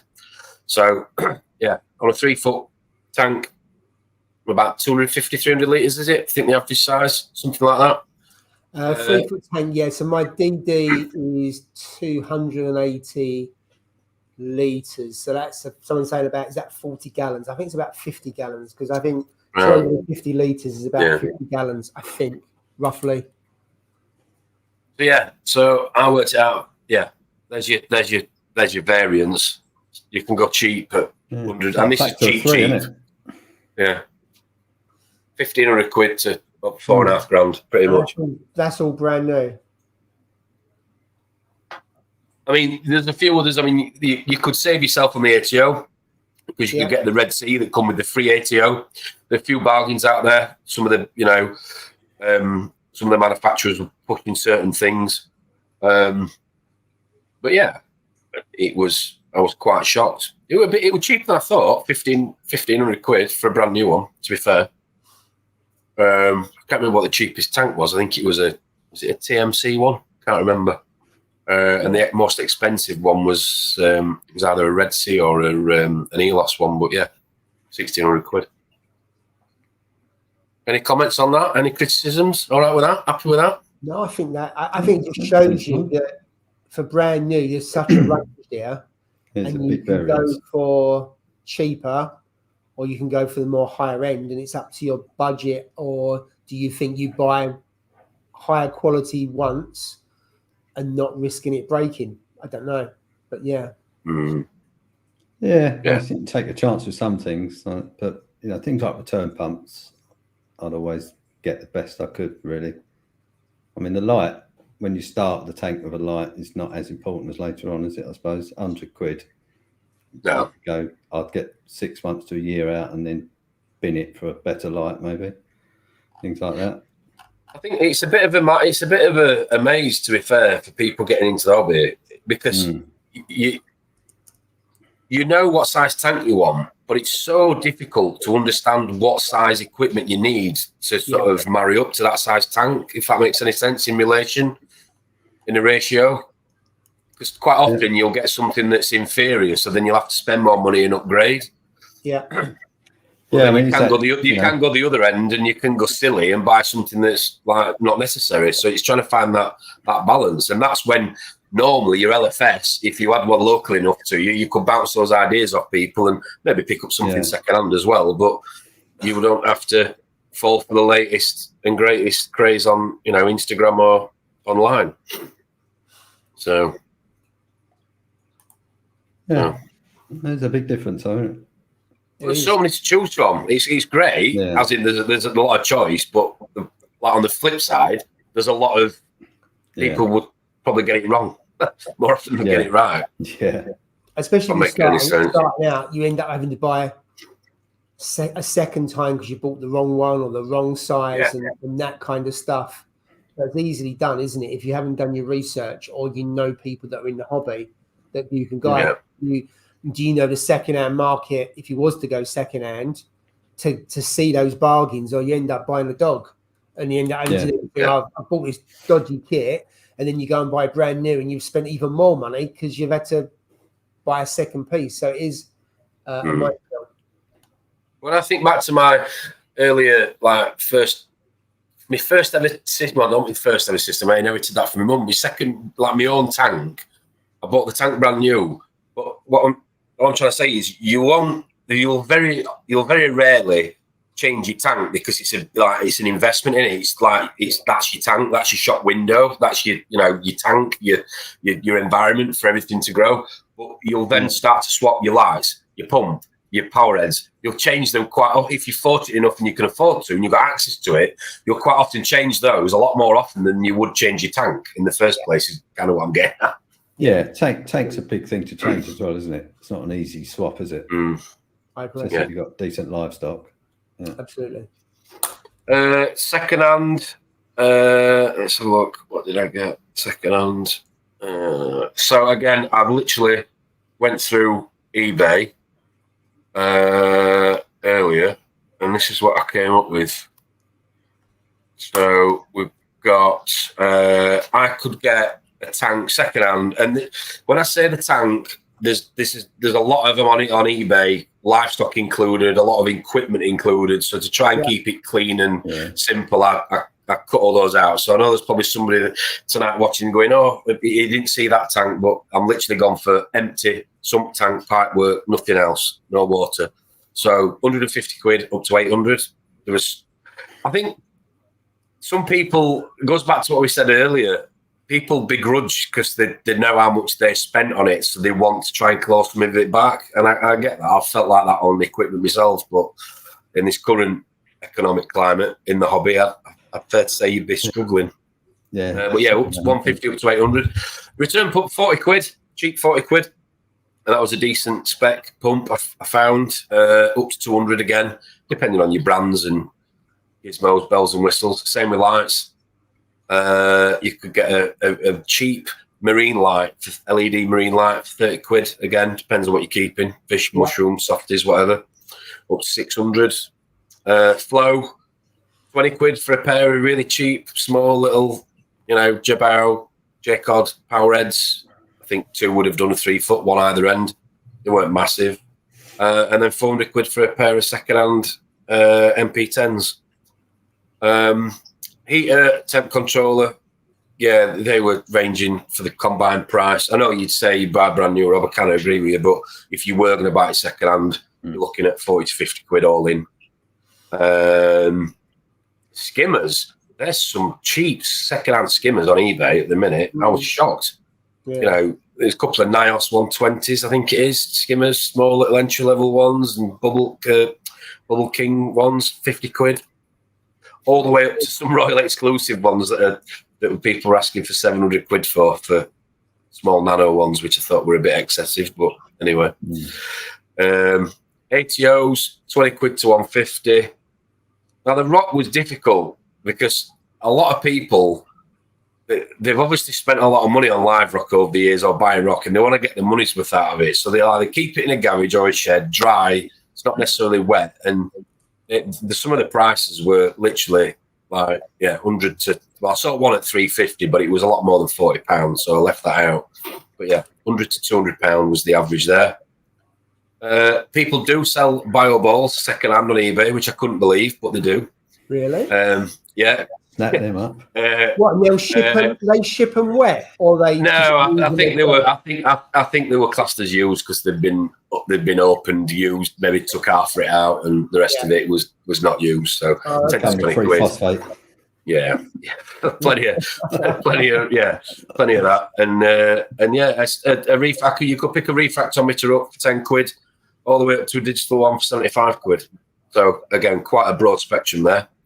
But yeah, you could set that tank up for 470 quid on eBay today. Wow. And again, it just shows you the range. 470 quid. I think the ones that I've seen are the cheapest are where people are selling a complete set and they're just desperate. Yeah, to get rid of it. Get rid of the of the tank.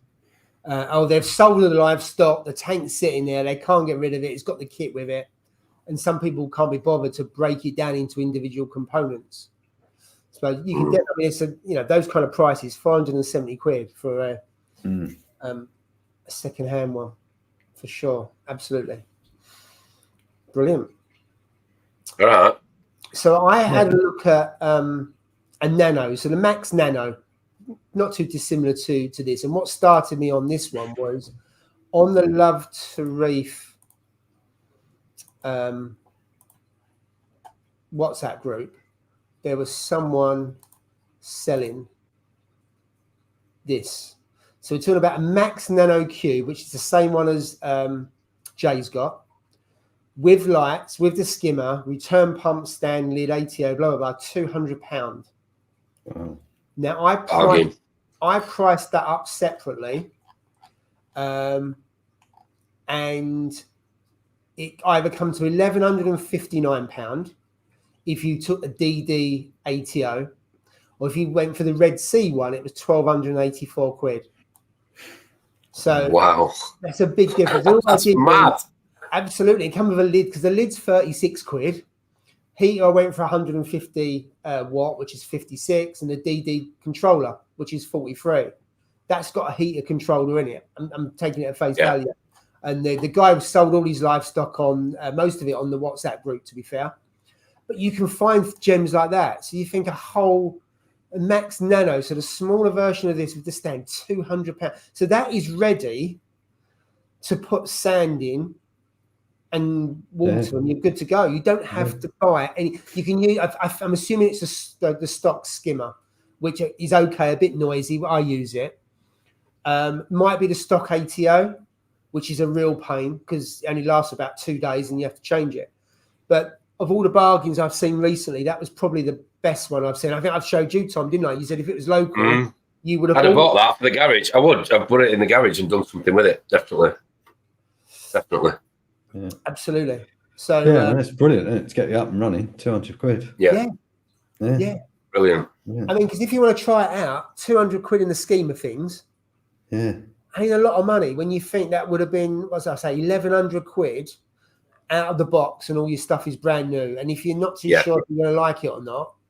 Now, the thing is, that 200 quid is the tip of the iceberg, isn't it? Which is what I want to come on to into next. But I want to go through there's some good comments. I want to go through the comments if I may, because I think there's a lot of stuff that we don't talk about, but stuff you need to buy to actually, to I suppose, maintain and have your reef tank functioning. But we'll come back to that in a moment, if I may. So I'm just going to go back up because there is quite a few comments. Where are from? There we go. Red Sea stuff is a bit weird. The packs with the light pump are pretty good value and overall very good for the beginner. The pack is pretty good for a semi-experienced player. I think if you buy the stuff with the lights and everything in, I think you get a discount of either 10 or 15% compared to if you bought the stuff separately. Okay. This is, I must say, the little dude running around with cash in hand makes this slide. It was pretty good. There you go. The professional players have a Red Sea tank and possibly have some other brand gear as well. Yeah. Got Parker's Reef has joined us. Hiya. Oh, hello. Hi, Sam. Thanks for joining. Big difference is knowing a bargain when you're new to the hobby and have more experience. Absolutely. Yeah. There should be some bargain equipment and livestock room at Home Marine, as sadly it will be closing down soon. There was also a comment. Where is it? It's a little bit further up that made me chuckle. Just ignore Drippy, please. Just ignore it. There you go. Best place to buy equipment. Reef King. He keeps on breaking his tanks. He does. He gives his tanks away, to be fair, and his kit is just dirt cheap. But then he changes his mind and sets it up again. Hopefully, when he's I don't know if he's still in the chat. He must burn through some cash. I tell you what, he goes through some tanks. Bloody hell, he's had dozens of tanks in the last 2 or 3 years. It's almost every quarter it's a new tank. But obviously, he can't at the moment because of his back. But hopefully, he'll be back soon. Back with a new tank. There we go. Yeah, Sam's a legend. Been watching his videos since I started in 2019. Yeah. Darren's in the same group. Nearly bought it from my son, but he wants a monitor instead. I take it he means a lizard, not a PC Yes, monitor. I think it's a lizard because he's got the. Oh yeah. I wasn't too sure. Picture. That would be good if you could come on, Sam. Now I spoke to Sam. This was years ago about coming onto the live stream, but I don't know if you still do. You used to work in an LFS on a Saturday, and of course in Australia, because we had I can't remember her name now. An Australian lady reefer who came on, and she had to get up at 4 a.m. I think it was. I can't remember where she was in Oz compared to you, Sam. But yeah, I mean, great. If you want to come on, we can have you as a guest. That would be absolutely. Is it Deer Park? Is that the place where he works? Is it Deer Park Aquarium or something? Not sure. Can't remember. I should know really because I've watched every video he's made. Yeah, he's up early. It's about 20 to 7, I think, over there right now. Or even if you can just come on for the last hour or whatever. But yeah, I'll message you and see if we can. See if we can sort something out. That's right. It was Simply Aquarium. Lauren, I think it was. Oh yeah, she was. Yeah, she was down in the other part of Australia. Yeah, she was. Yeah, she's got quite a big YouTube channel. That's why we got her on, and also Instagram as well. I'm not too sure if she still does. Oh, there we go. Deer Park Aquarium. Well remembered, Rob. Oh, thank you. Yeah, but I'll message you on Instagram and see if we can sort something out, even if it was for. There you go. Yeah, Lauren was over in Western Australia. Yeah, I haven't seen her for ages. I don't know if she stopped. Yeah, she stopped posting YouTube and stuff. Yeah. 7:28 early time. I'm on my third coffee by then.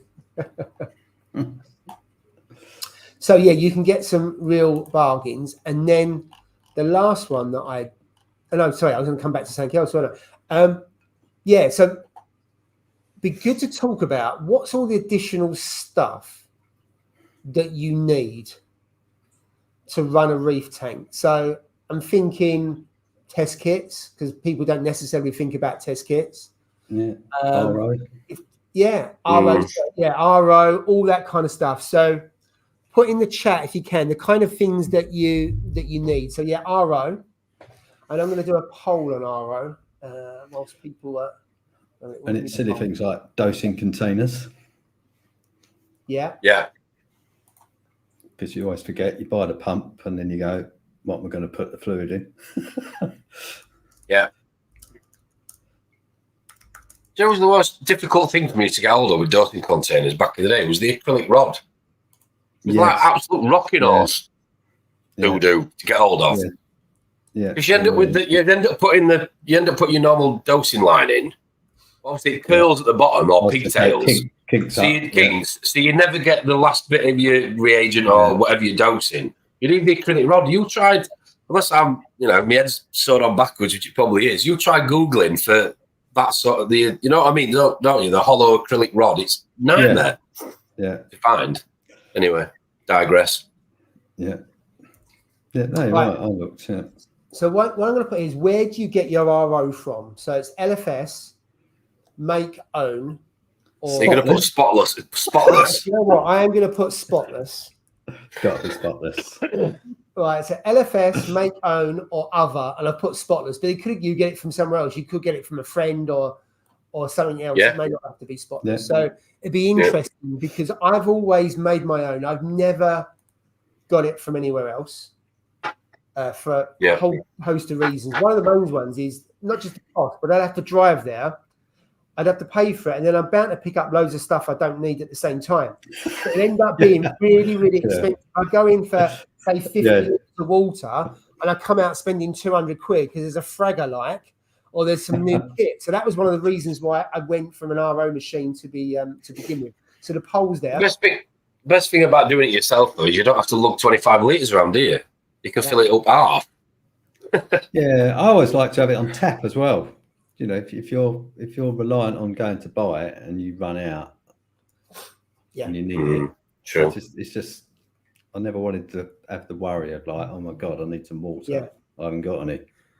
I can understand if you had a tank this size, because it uses about half a litre to 3/4 of a litre a day in RO, so you don't need much. A water change, if your tank's going all right, could be 10 litres. So you go through maybe 17, 20 litres a week max, maybe a little bit less than that.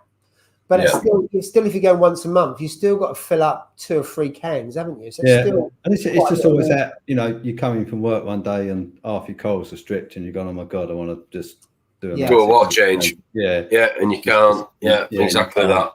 That was all my. It was just paranoia, really. But that's why I've always had one. Absolutely. So a good electricity supplier, RODI unit. And I was thinking about the cost of RO, because you've got to get the RODI yourself. You've got to get the unit, haven't you? You go for DI resin. Another bargain. I got Drippy an RO DI machine, brand new resins, brand new membranes, 20 quid. Wow. And it still goes to AAC to buy RO water. It's like that's lazy. So if anybody wants an RO machine, if you know anybody who wants one, take it off him for 20 quid. Give me 20 quid in slap from me, and they should be using it. Lazy reefer. Yeah. And I think with an RO machine, go big. So I went for the 50 gallon to begin with. Yeah. And then I went to 100 gallon.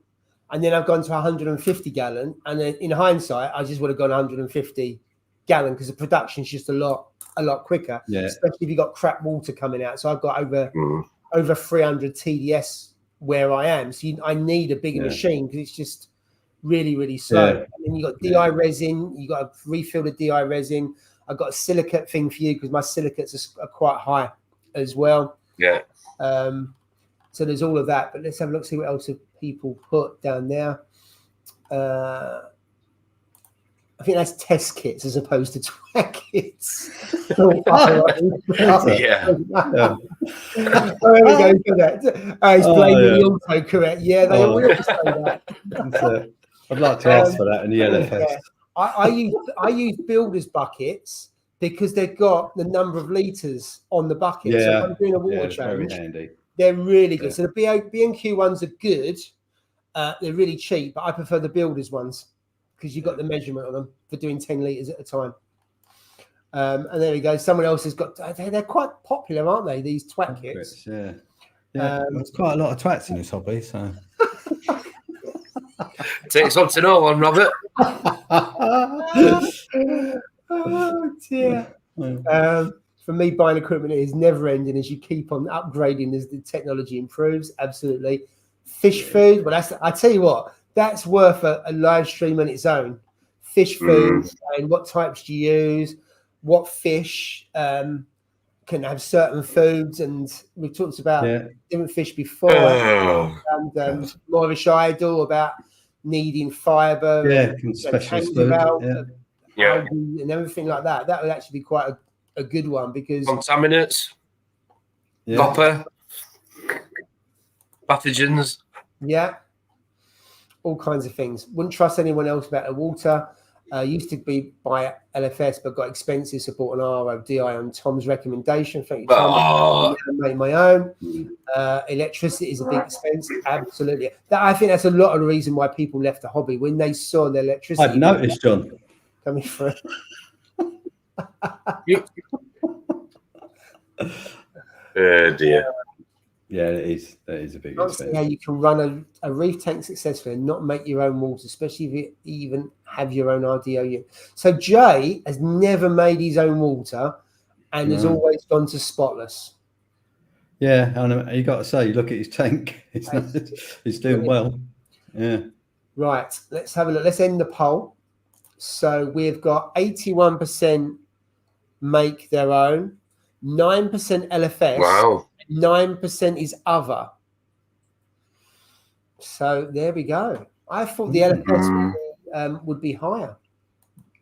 No, it's not. There we go. I guess it must work out cheaper to do your own eventually, even though you got the initial. I dread to think what the TDS is on in some LFSs, though. I've been in. Or some shops that I've been in. I honestly would dread to test it with a T. In fact, I might do it. I mean, they should know, really, if they're selling it. I bet you there's a lot. I bet you there's a lot that don't, or that say it's zero. Yeah, absolutely. I've used Spotless for 3 years and have ICPs for my local one to say all good. Not saying they're all even, and mine slips. Absolutely. I don't know how they run. Did you say they're a franchise, Paul? Is it you who said that? I think they are.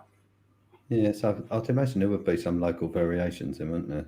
Yeah, because it's very much dependent, no different to your own machine. When you change, when you want to change the filters out, resin, you change everything on it.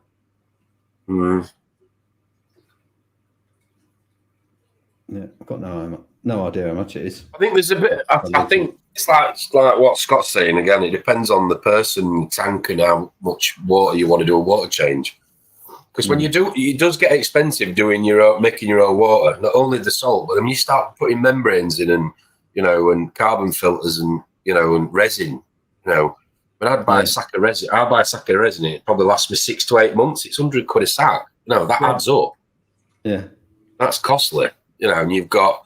I mean, I was saying to you, Paul, the other night. And this is by no way me bragging. By the way, this is me looking for bloody sympathy. I'm doing a 20% water change on this at the minute. Well, 15% I worked it out every week. Yeah. And I'm probably going through a bucket of salt every 2 weeks. So it's going to cost me £150 a month just in salt. Wow. That's getting a bit out of hand now.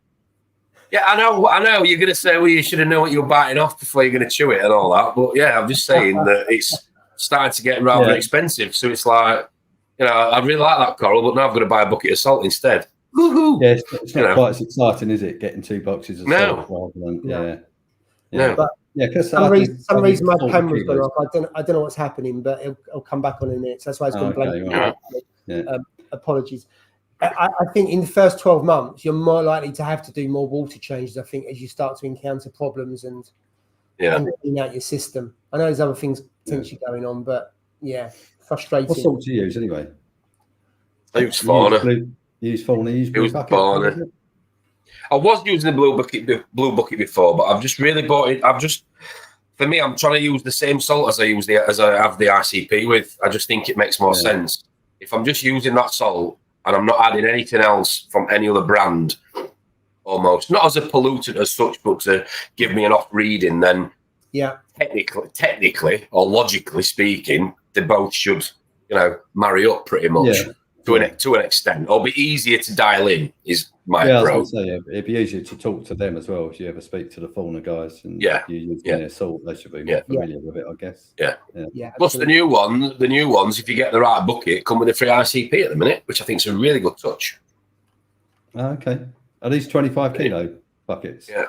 You get free ICP, which is £25, 20 quid. So not bad, that is it? Okay. No, that's not bad, is it? That's pretty good. Yeah. Absolutely. Yeah. Right. Why buy water when you can make it at home? Can't imagine lugging water to my first floor flat again and buying Crapo and salt. Absolutely. Which I think is your point, Rob, about carrying 25-litre containers about. Yeah. You're frozen again, Paul, just in case you didn't know. Yeah. Well, in a lovely face for your school photograph. Have you got on water meters? Are you on a water meter or not? Yeah. Oh, you are. Yeah. Are you on one as well, Bob? Yeah. Okay. Well, I mean, we've been on both here and where we was before. When you move, certainly around our local area, if you move to a house where there's no water meter, they put you on that water meter. So it is a pain. I just wondered if that makes it more expensive or less. I don't know if I'm not on one. So. If you're not on the water meter, absolutely. The amount of water you would go through. So absolutely. If you're not on a water meter, you're laughing. I'm not. Yeah, there you go. You're laughing. Saving then. Yeah. You're still frozen, Paul. Just so you know. Now you've gone quiet. I've got a blank screen. But But I can see it's frozen, so I can't even see my ugly mug. So apologies. You'll have to just put up with my frozen screen. It's all right. You're fine, mate. Your audio's good. Yeah, your audio's good. Yeah. Bizarre. You just look normal, mate. I can see the picture. Yeah, right. Oh dear. I don't know what's happened. I'm not going to put Drippy's comment up there. Right, let's go. I want to buy. Let's have a look. Got a comment. I can't. Comments are going up. So Parker's looking forward for another video. Aquamarine, aquatistic. Love the way the display tanks are scaped. Just made up 20 cubes of frozen food. John, I make my own frozen food. Yeah, I know that. I think Steve still does. There you go. What's your electricity bill, Rob? Do you know? It's about 700 a month. 700 a month? I think I worked it out. I think the tank is about 400. So it's about 100 quid a week to run that tank. Electricity. Wow. That's not bad, though. You think how big that tank is? Yeah. Just go back to Allieds and then see what it is. Yeah, absolutely. Yeah. It's going up soon as well, isn't it? It's something to look forward to. Yeah, it said it is. Yeah, 10%. You'll be all right. You two will be all right because you'll get a cold weather payment, won't you? That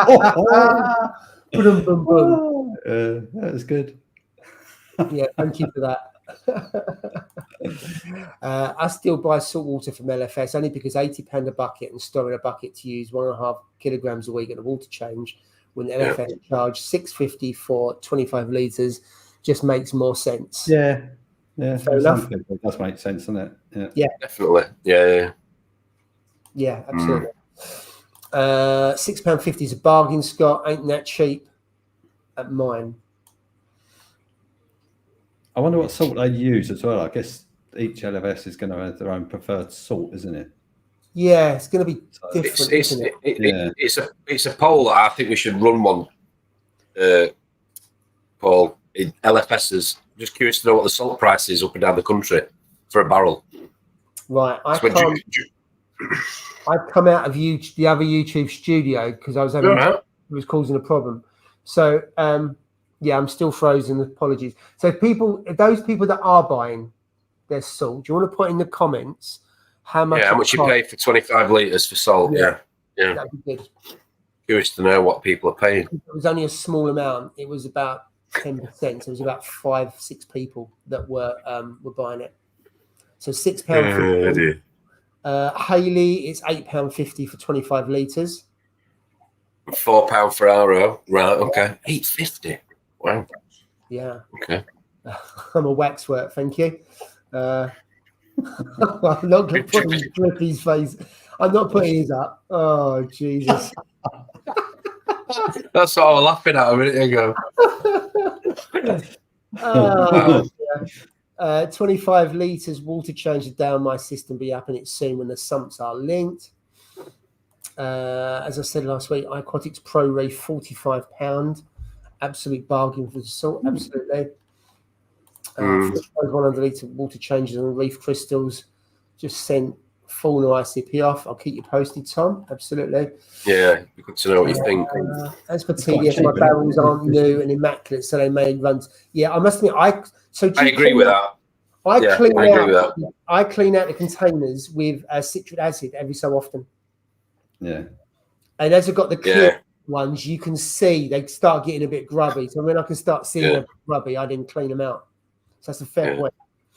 I've just got one for RO and one for what I measure when I take the crud out of the DT behind me. So I just keep them separate for that exact reason. So I'll always only put RO in one for that reason.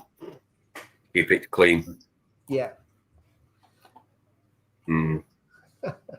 Rob, are you wide into the outside lamppost? Yeah. I wish I was. Someone else is not on a meter. Paul, you still logged on his dodgy neighbour's internet. Yeah, Mackie D's. And Paul looks worse. Looks in a worse state than my cold. Yeah, thanks, Drippy. It must be immaculate then.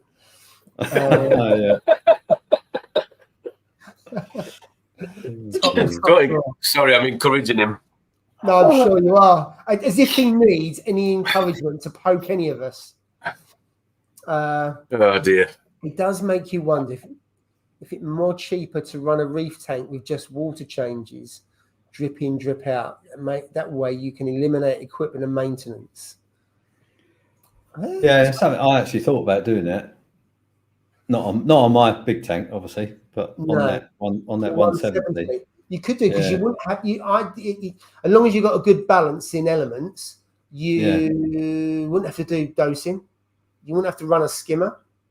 You could just do a filter sock to get, or roll a filter, and then just the water. Yeah.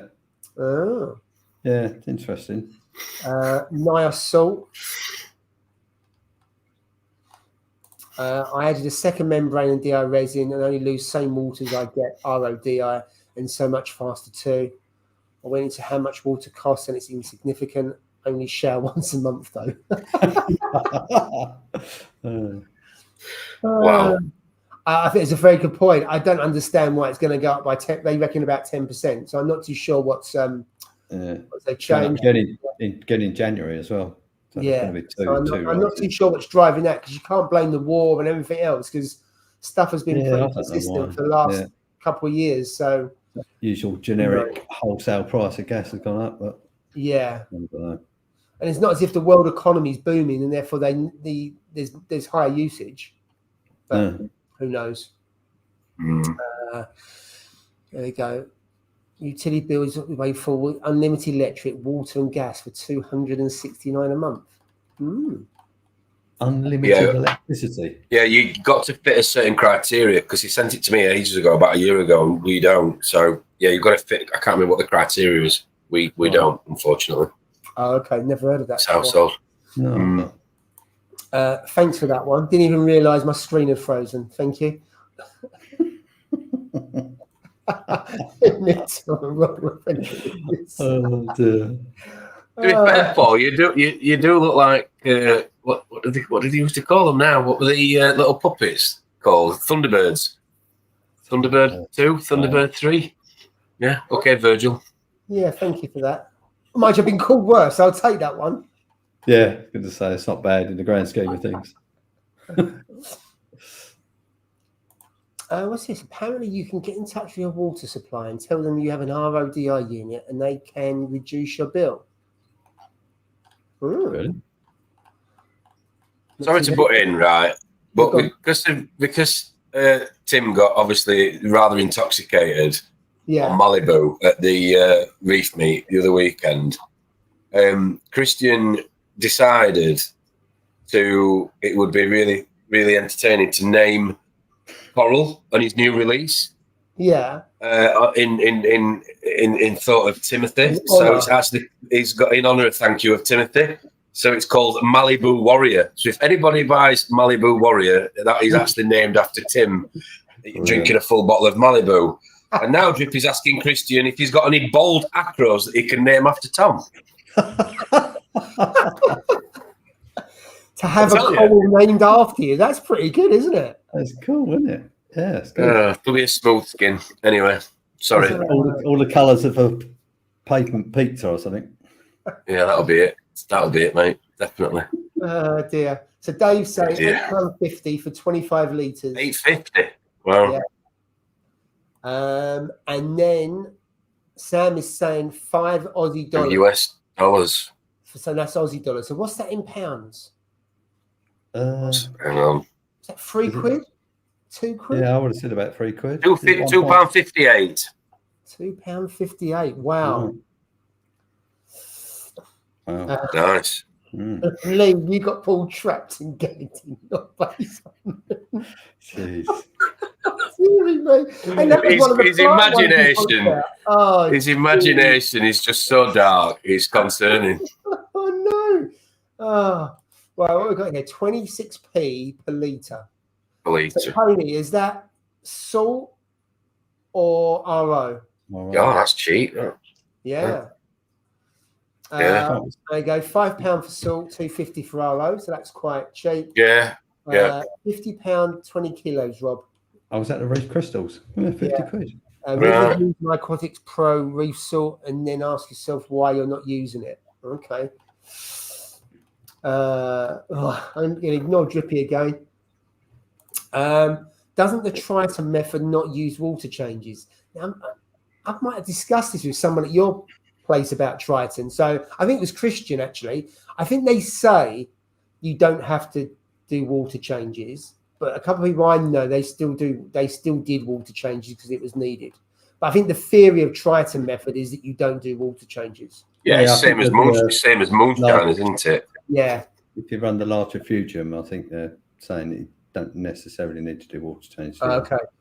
I suppose you need to be big enough, doesn't it? If there's ever an issue with your tank, they'll just do a water change. That is true. On the Triton comes back, it says do an X% of a water change. I think the Fugium had to be like 30% of the display size, didn't it? So it needed to be decent size. Yes. So I'm sure it was around that. I vaguely remember seeing something. Yeah. I used to pay £38 for 50 litres of saltwater blue bucket and 25 litres of RO for top up from LFS, but found AAC almost half that, but an extra 10-minute drive. 38 quid for 2 buckets of salt. Jeez.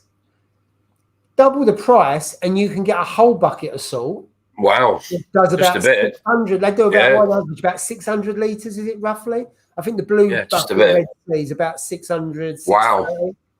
Gee, that is a lot. Mental, that. That is a lot. Wow. Wow. Right, let's see what have we got. Fund the Palace. That'll be worth a watch. Oh dear. £3, £2. Yeah, £2. John, treatment for the waste management is more expensive to treat. Blah, blah, blah. Mate of mine had to stick an extra meter from Amazon before his RODI, and then they reduced the bill. Okay. There's not many benefits to living in Scotland except for no water meter. Mind you, it does rain a lot. 80 US for 200 gallons of reef crystals. Triton method, no water changes. It does require a large refugium, which is your point. And we have come to the end of the comments, and we're over time. I'll turn into a pumpkin. It's after 10 o'clock. I think we are done. So thank you, gents. Thank you for everyone in the chat. Even Drippy, there was the odd useful. There were some good lines in there today, mate. You were on form today. You're on form. So thank you, guys. Next week, I'll let you know if Paul's going to join us from AAC. Yeah, that'd be good. That would be excellent if we can get him on. Rob, thank you as always for joining us. Always a pleasure. Don't forget, Sunday, 10 a.m. UK time. Tom, you're hosting, aren't you, for usually 2 hours? Yeah, me and Rob are going to be talking. Well, there is a link to today's category or topic. We're going to talk about how, so once you've got all the kit, how you would put it all together and how you would actually set up a new aquarium. So, yeah, that's what we're going to talk about. Things that we've done right and wrong over the years and things that we'd advise people not to do. So, yeah, that's what we're going to be talking about on Sunday. And Ron's going to be joining us from Eden Corals as well in sunny Scotland or wet Scotland. Yeah, good to see him. Wet Scotland. Yes. So, once again, thank you, everyone. Some great chat tonight. Loads and loads of comments. Really, really appreciate it. It's been a great topic, and thanks, guys. Cheers. Cheers, guys. Have a good weekend. See you Sunday. Cheers, all. Bye for now.